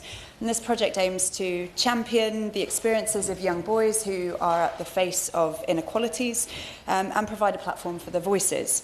And the boys raised a range of issues with me, from knife crime to the desire for safe spaces and legal spaces to practice graffiti art. But the thing I found most interesting was that we got into a long conversation about the impact of social media in their lives and its uses in their socialising. And frankly, I was shocked by some of the things that they told me about the content that they're pushed on these platforms. In particular, they mentioned Reddit and Instagram as particularly vile examples of distressing content, that as soon as they log on to these platforms, they're pushed things like videos of people being decapitated and other forms of serious violence. They also mentioned that Snapchat was as a platform where group chats are regularly used to conduct cyberbullying, spread rumours with very, very little accountability because all of the messages disappear within 24 hours. So clearly what we have isn't working to protect young people as it stands. They also reported that age restrictions are incredibly easy to get around, whatever the age restriction. So it's worth noting that Bourne Academy has a no phones policy. Kids aren't even allowed to use them during the breaks, which actually caused some consternation amongst the young people. But it's clear that smartphones and social media are changing the way that young people are interacting and socialising. It can expose them to high volumes of violent, inappropriate, harmful content with very, very little oversight, which many of us in the room will not be used to from our lives. And it's linked to well-being and self-esteem issues, which can have a direct impact on behaviours and the views that young people hold, and in some cases linked to significant increases in young people reporting anxiety, depression, self-harm and suicidal ideation. So if I can, I would be grateful if the Minister could outline what further steps this government is taking to protect young people from harmful content and also to prevent young people from circumventing age restrictions. I know we've discussed potentially raising them here, but I think that is a really key bit as well. I've also heard and been contacted by a number of parents about this issue. There is growing support for a smartphone-free childhood movement within Bournemouth, and I know across the country as well. One parent of a 5-year-old daughter was in touch with me and shared some very misogynistic content that he came across and expressed worries about her being so easy to access this content. And other schools in my constituency have also spoken very specifically about the impact that it's having on school behaviour, this misogynistic content they're seeing, and the extra effort they're having to take to try to address it without the toolkits that they need to be able to do that. But it's not just about content. As the Honourable Member for Lowestoft mentioned, these platforms produce very compulsive and addictive behaviours. Another parent who's an active member of the smartphone-free childhood movement, a father of 2, raised these addictive design features with me, from pull to refresh, gamification, photo scrolling, push notifications. And he has a lot to say on it, because he was somebody who has designed them himself for smartphones and social media and has a real concern about how they're impacting both children and adults. So can I ask the Minister if in her assessment of online safety also includes an assessment of the impacts of these addictive and compulsive features and what steps the department is taking to address them? There are actually quite a variety of views amongst parents that I've spoken to about what the answer is here. Some want a ban on smartphones for under 16, some want an Australia-style under 16 ban on social media, some would prefer a school-led approach, but largely many are simply worried about how to push back on the social pressure that they're getting from very young children to have smartphones and to have access to social media. So I'd be grateful if the Minister could outline what steps her department is taking to engage young people, parents and schools about the best way to find an appropriate solution to the issue. As we've heard from many of the honourable members in the room, technological change often goes faster than we can deal with, and that we can't keep up with it. We have the ability to regulate, it's a bit too slow. So I want to commend the ministers and the government for their work on this, but I would encourage them to take heed of the things that we've heard in the room today and support efforts by parents and teachers to help young people grapple with these real challenges and ensure that the measures that we do introduce reflect the need to protect and safeguard young people sufficiently. Thank you. Yeah. Patrick Hurley. Very good. In which case, Munira Wilson.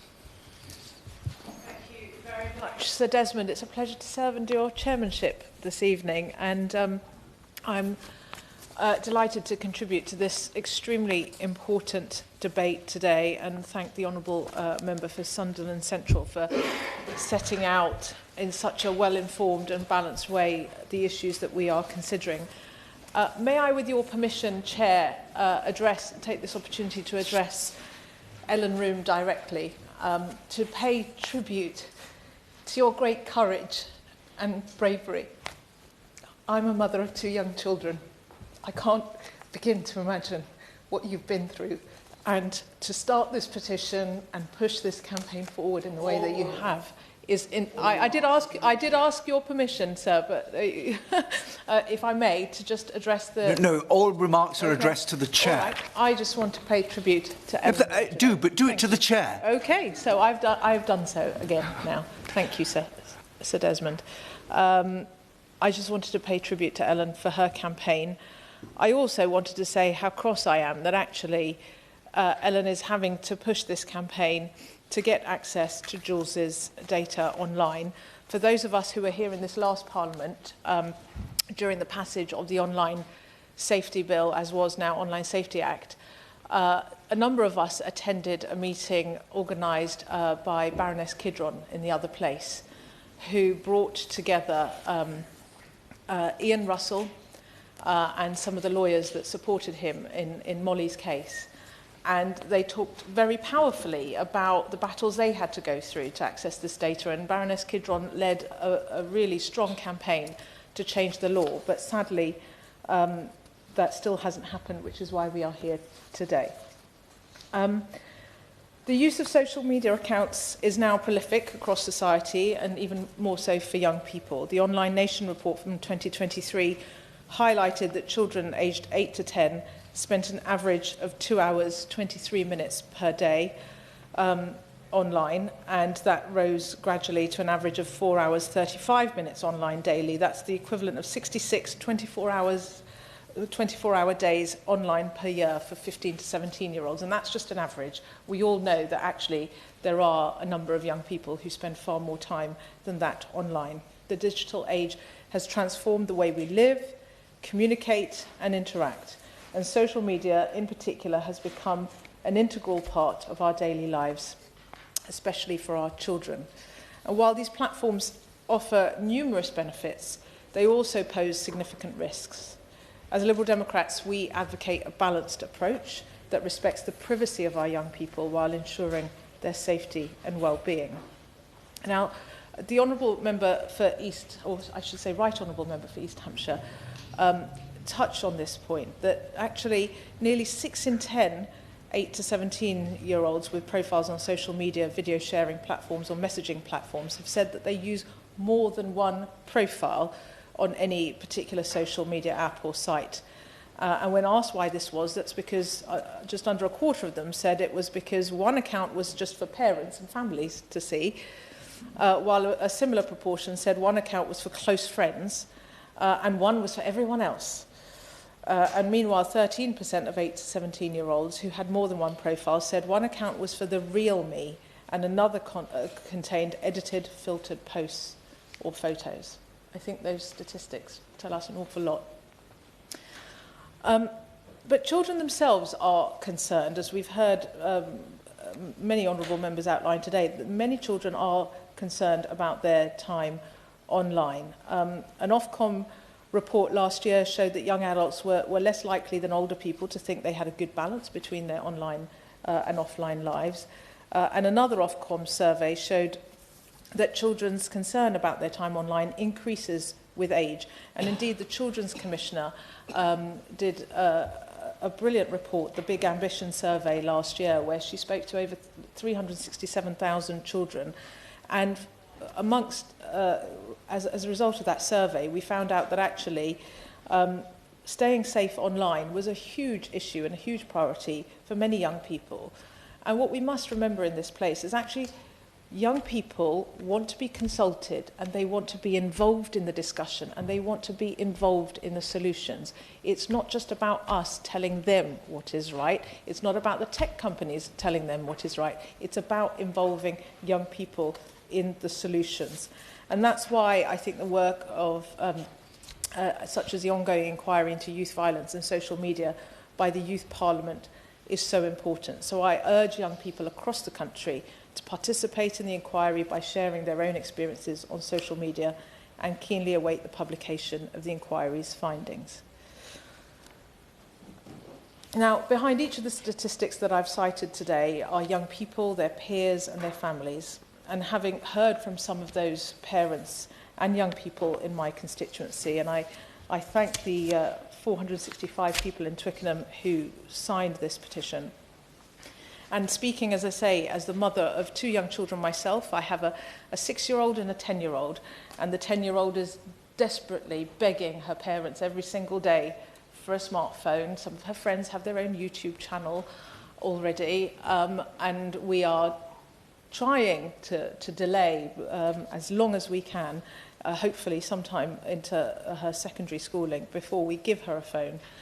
I know as a parent, and I know from hearing from other parents and young people in my constituency, that we as legislators have a responsibility to act.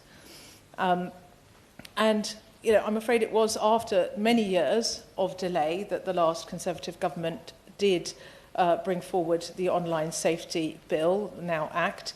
And we as Liberal Democrats welcomed a number of the measures in those Act and the regulations as an important step forward. And we support the swift implementation of it. Empowering coroners to obtain information from online services about a deceased child's online activity was a significant step in the right direction. But as we've heard so powerfully today, there is a very, very strong case to be made for parents to be able to access children's data after the child is deceased. And that measure should be made and that provision should be made retrospective as well. And as others have pointed out, I think the data bill provides an ideal opportunity to certainly explore such a change and how it could work. However, this is often too late, and too many young people's lives have been tragically lost already. So we can't afford to delay before we take some sort of action. And I think there is much more we can do to protect our children and young people online, and by putting more guardrails, as others have described them, in place. Social media companies must do more to enforce their existing minimum age requirements using the latest age verification technology. They must do more to create age-appropriate digital environments and have increased transparency in their data practices. Ofcom should do more to use the full powers of the Online Safety Act, including at the harms caused by functionality and design of social media, as well as their content. A meeting with organisations such as the Internet Watch Foundation, Five Rights and the Molly Rose Foundation, it's clear that we must not just push for strong regulation, but safety by design. We must recognise that children and teenagers are particularly vulnerable to the dangers of the online world. Cyberbullying, exposure to harmful content and online predators are just a few of the threats they face. And both the government and the social media companies must do much more to protect children from harmful content and activity online. And I'd like to hear what the government is doing to work with Ofcom to ensure children are protected during that transition period. However, we must also be mindful of the importance of privacy and trust. There are good reasons why parents can't access children's data while they are alive, and this is an important safeguard, and we've heard about some of the important reasons for that. Adolescence is a time of exploration, of self-discovery, and young people do need space to express themselves freely. However, that safeguard relies on children being kept safe online, and this is patently not the case currently. So Ofcom and social media companies do need to do much more on that front.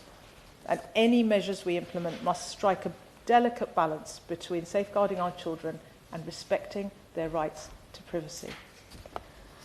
Education, Sir Desmond, is also crucial to achieving this balance. Schools need to teach children about online dangers and how to use the internet and social media safely and responsibly.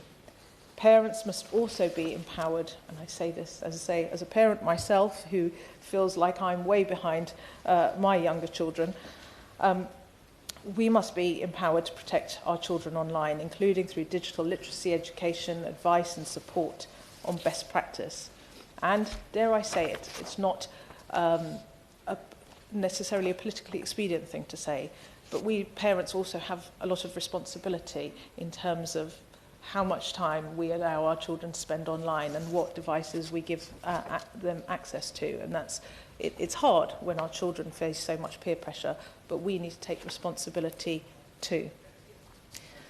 The Education Select Committee report last year, Screen Time Impacts on Education and Wellbeing, also called for education, and as well as a cross-government holistic approach.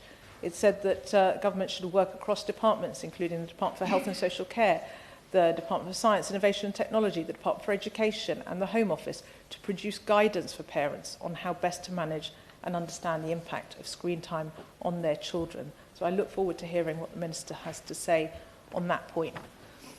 But that's why we Liberal Democrats have also calling on the government to create an independent children's online safety advocate, as called for by the NSPCC, who would act like a consumer watchdog to promote and protect children's interests. We must ensure that proper safeguards are in place and that children are not just protected from online harms, but empowered to exercise their digital rights. This petition on parental access to children's social media accounts highlights a critical issue, Sir Desmond, that demands our attention. As we navigate the complexities of the digital age, we must prioritise the safety and well-being of our children. By implementing thoughtful, balanced measures, we can protect our young people from the dangers of the online world while respecting their right to privacy. Let us move forward with compassion, determination, and a commitment to creating a safer digital future for our children. Thank you, and with apologies, Sir Desmond.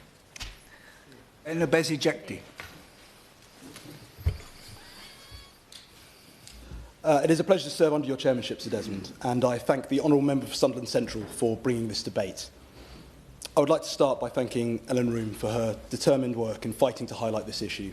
Her courage and her stoicism in pursuing this cause has been hugely impressive, and Parliament would not be debating this today were it not for her impassioned commitment.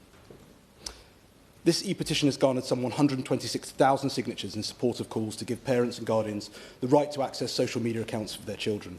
And we've heard many important contributions from members this afternoon, and I'm sure that parents across their constituencies will be grateful for them to doing so. Honourable members for Cheltenham and for Darlington, who paid tribute to Ellen Room and has shared her own words.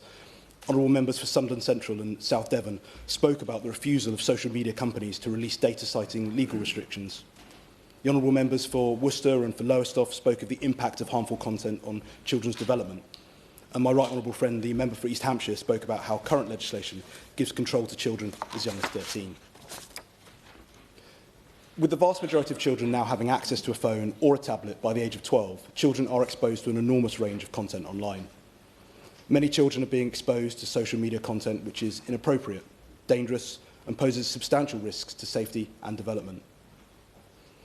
There has been a growing crisis in children's mental health, with recent research highlighting that 32% of 8 to 17-year-olds state that they have viewed something worrying or upsetting online content in the last 12 months. Yet only 20% of parents of children and teenagers in this age group report their child telling them they had seen something online that scared or upset them during the same time frame.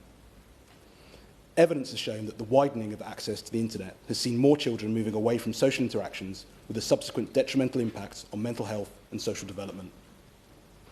We welcome much of the work that this government is doing in relation to protections for children by building on the foundations laid by the previous government. But could I ask the Minister what is being done to increase mental health support for children?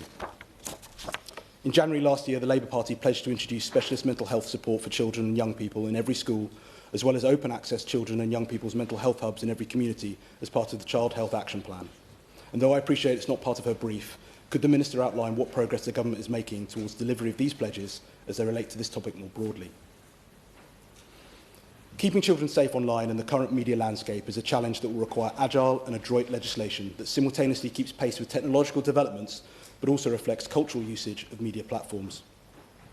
We also need to recognise the power that social media giants now hold, and ensuring accountability will be a key aspect of any legislation.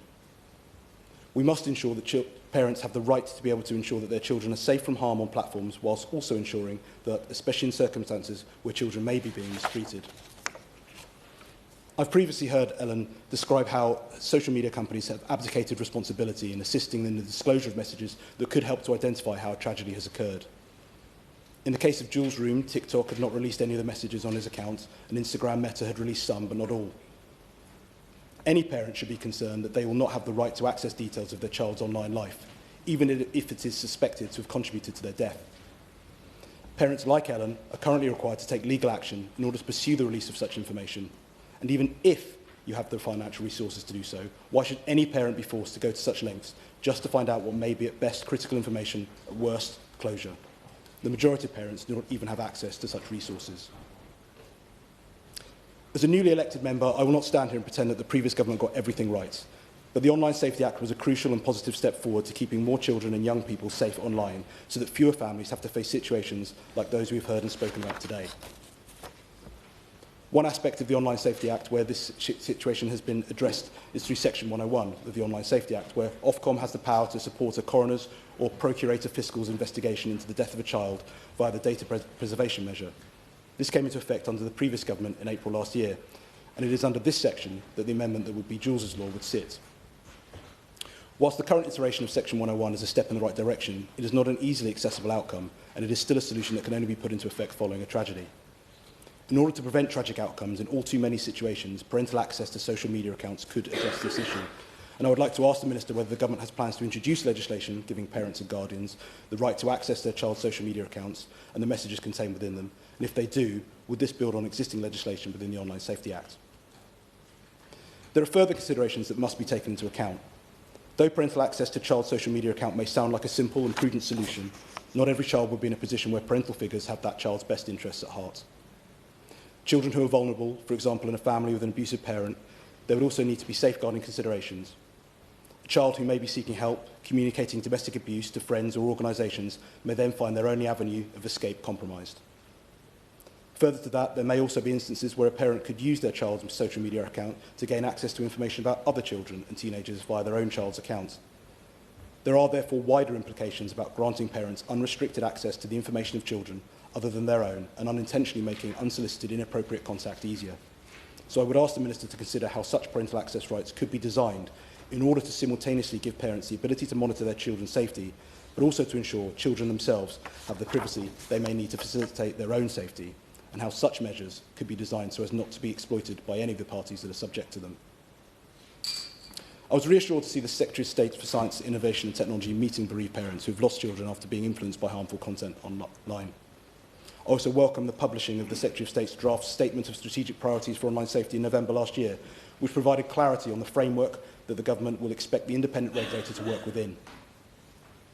The Secretary of State has stated that the Government will implement safety by design to stop harm occurring in the first place, and we should consider whether the expectation should fall on users themselves to take precautionary steps to avoid severely harmful content.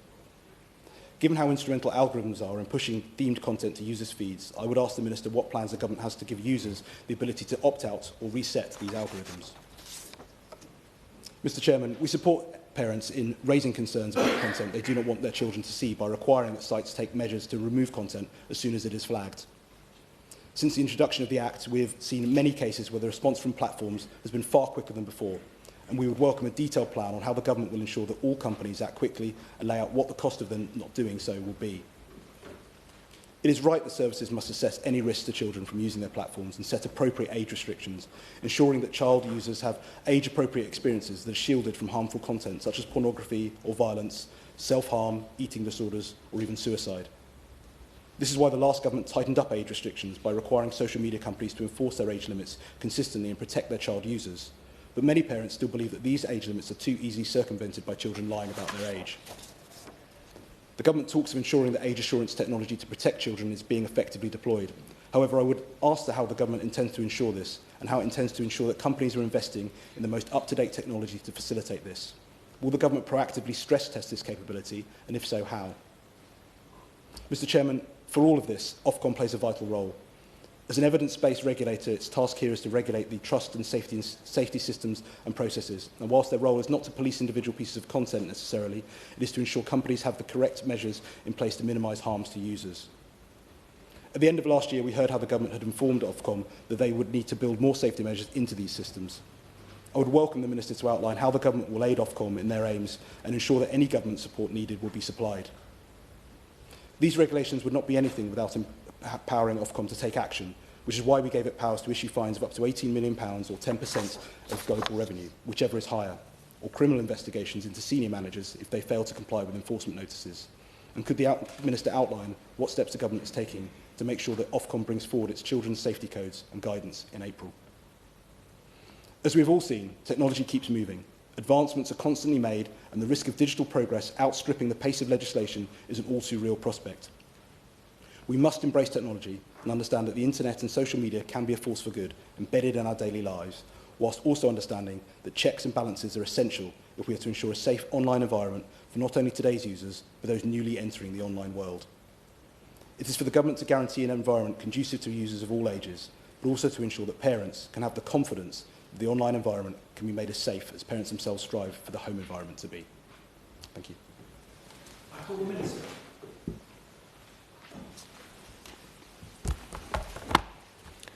Thank you, Sir Desmond. It's a pleasure to serve under your chairmanship. Can I start by paying tribute to Ellen Room for both launching this petition and for all of the campaigning she has done in this area. And I'd like to take a moment to remember her son, Jules.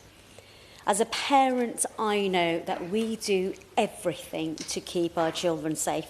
We teach them how to cross the road, why it matters not to talk to strangers.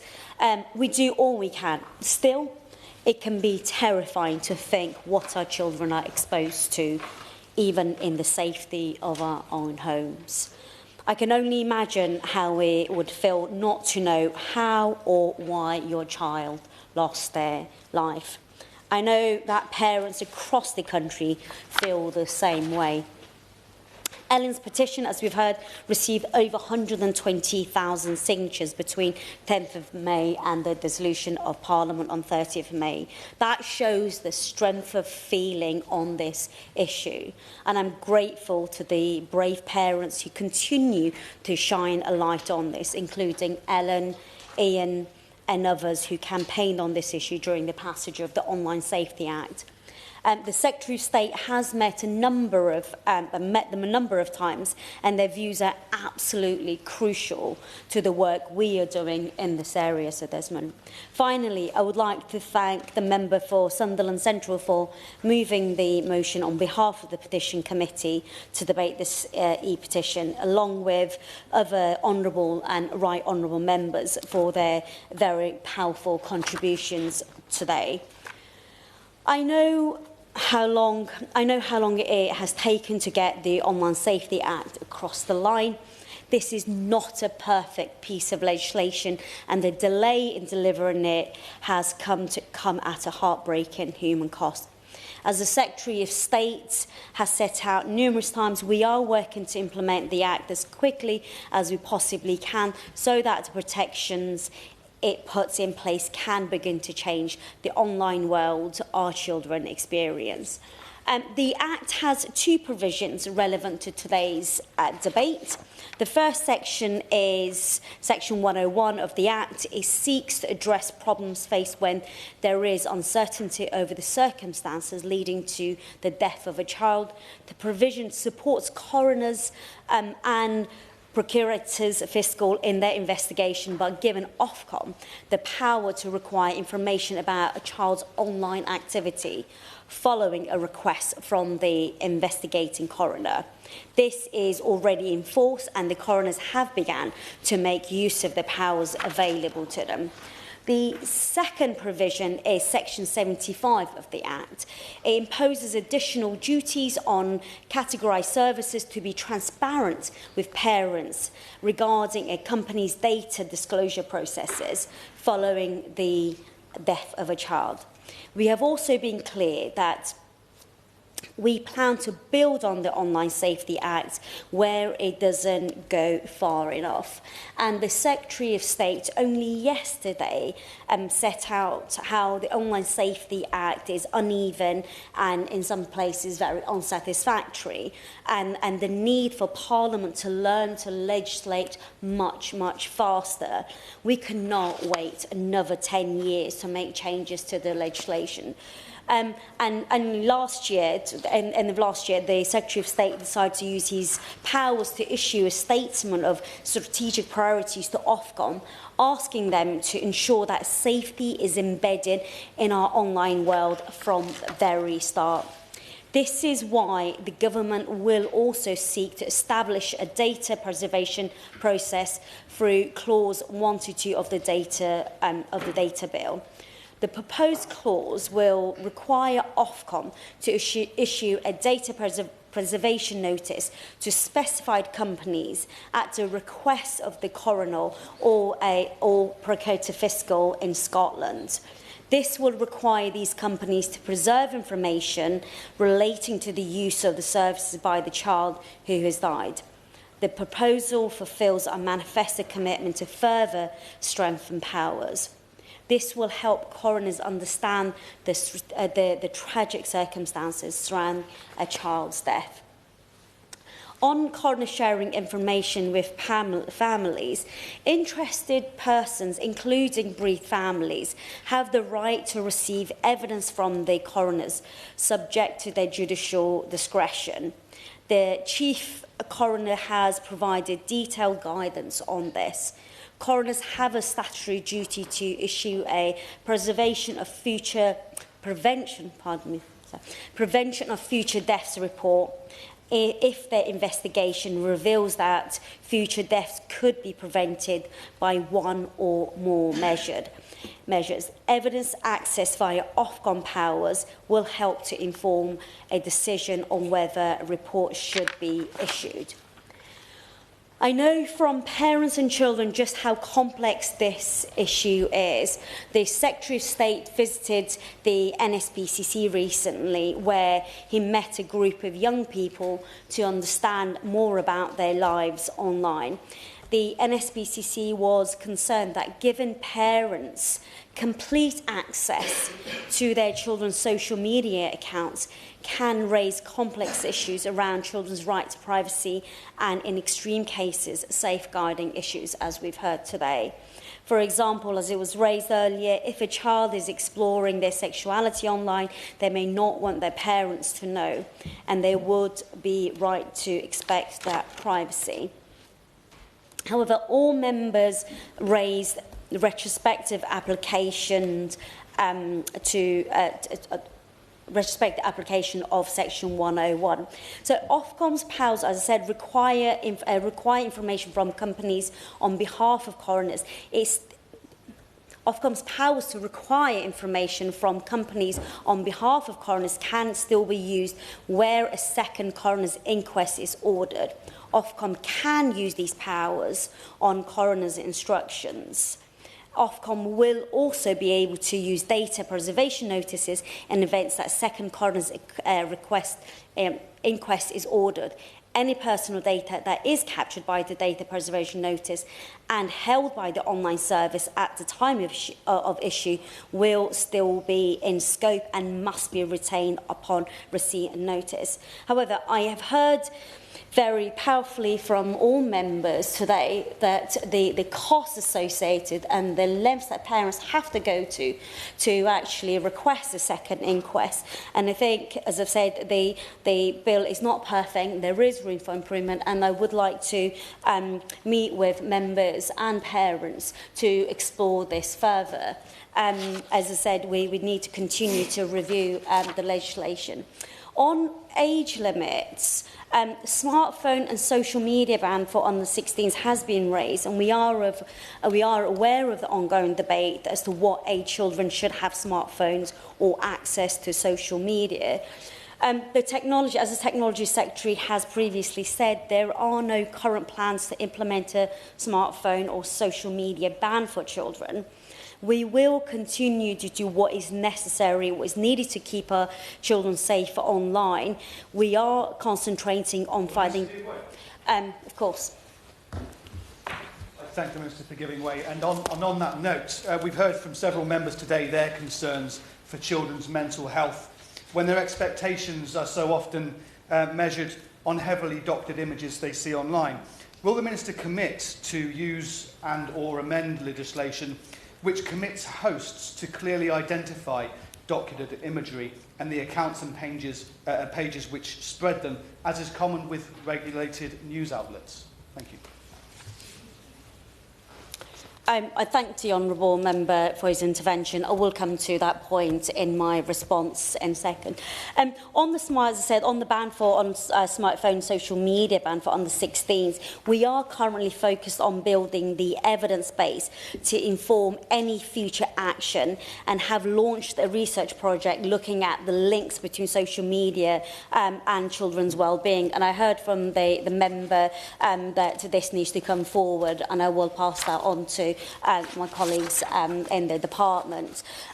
My honourable friend, the member for Lowestoft, raised the issue of the private members' bill being brought forward, being proposed by the member for Whitehaven and Workington. We are aware of this private members' bill and we share his commitment to keeping children safe online.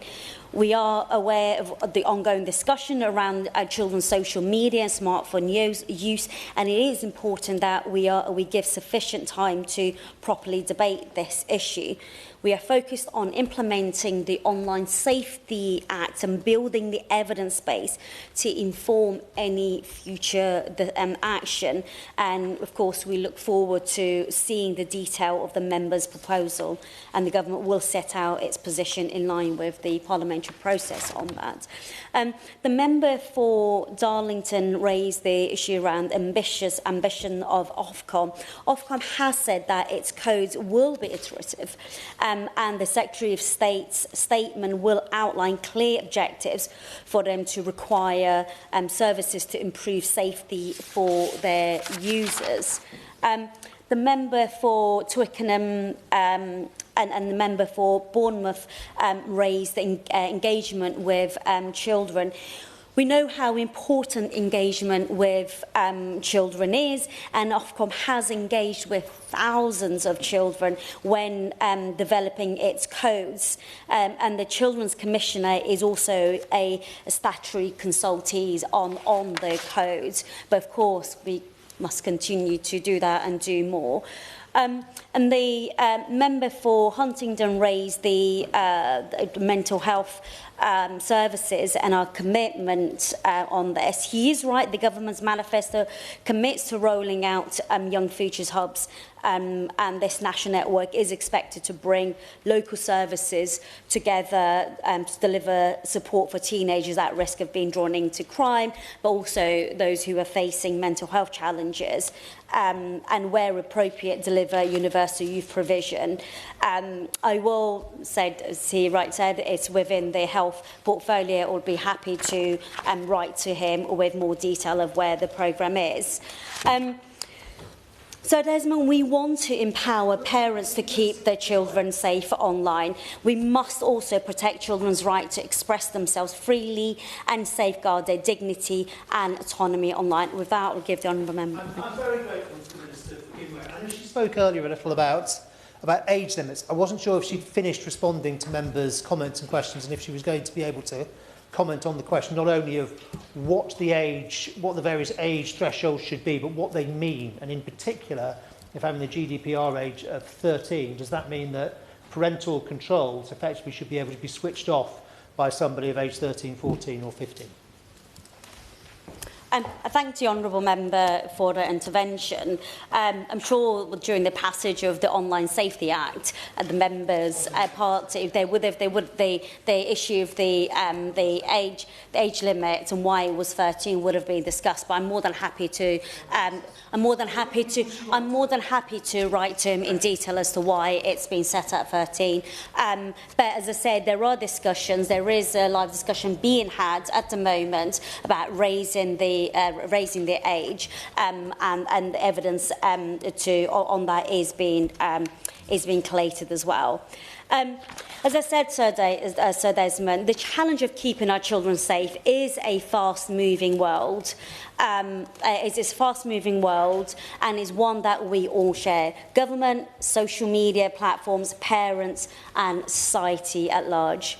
As we try and find the solutions, we are committed to working together and continuing these conversations around access to data in the event of the tragic death of a child. I want to finish by thanking Ellen again for her tireless campaigning, and I want to thank all the speakers in today's debate for their thoughtful contribution. I know that you have waited a long time for change, and we have a long way to go still. Working with Ellen, the Bereaved Families for Online Safety Group, other parents and civil society organisations, we will build a better online world for our children. Thank you, Sir Desmond. I call Lewis Atkinson to wind up. Thank you, Sir Desmond, and I want to thank members across the House for what I think has been a very well attended and powerful debate. I think between members present, we've demonstrated significant consensus across the House about the need to continue to strengthen and evolve online regulation, which this petition shows is a significant matter of public concern. Public expect Parliament to work on a cross-party basis on these issues, I think it's fair to say, and I hope we can continue in future months the spirit that I think the debate is being conducted in today. Can I thank the Minister for her response and particularly welcome the fact that she's indicated the government will give consideration to any changes that may be in the forthcoming data bill, potentially to put beyond doubt that in historic cases such as Jules's, that parents do have rights to access data following bereavements, and that the powers have been set out to coroners can be applied without undue financial work, penalty or campaigning for parents like Ellen. Of course, the people that we haven't heard from today are the social media companies, though I'm sure they're listening to us all. And I would just, in concluding, invite them to demonstrate that they genuinely want to do the right thing. Get in touch. Do the right thing for bereaved parents like Ellen. Don't hide behind data protection regulations. Actively engage with policymakers and families to get this right, to allow children to be protected, and to give, in tragic cases when a child has died, to give parents the opportunity to grieve properly. I want to thank the Petitions Committee staff for their assistance in organising and preparing this debate, which it has been an honour to lead. But it's right that the final words of the debate are for me to pay tribute to the 126,000 petitioners, and in particular to Ellen Roon. May Jules's memory always be a blessing, and I sincerely hope that today's debate helps you and other bereaved families get the data and the answers that you need. Thank you, sir. The question is that this House has considered e-petition 661,407 relating to children's social media accounts. Those that are of that opinion will say aye. Aye. Aye. Of the contrary, no. The ayes have it. The ayes have it. The sitting stands adjourned.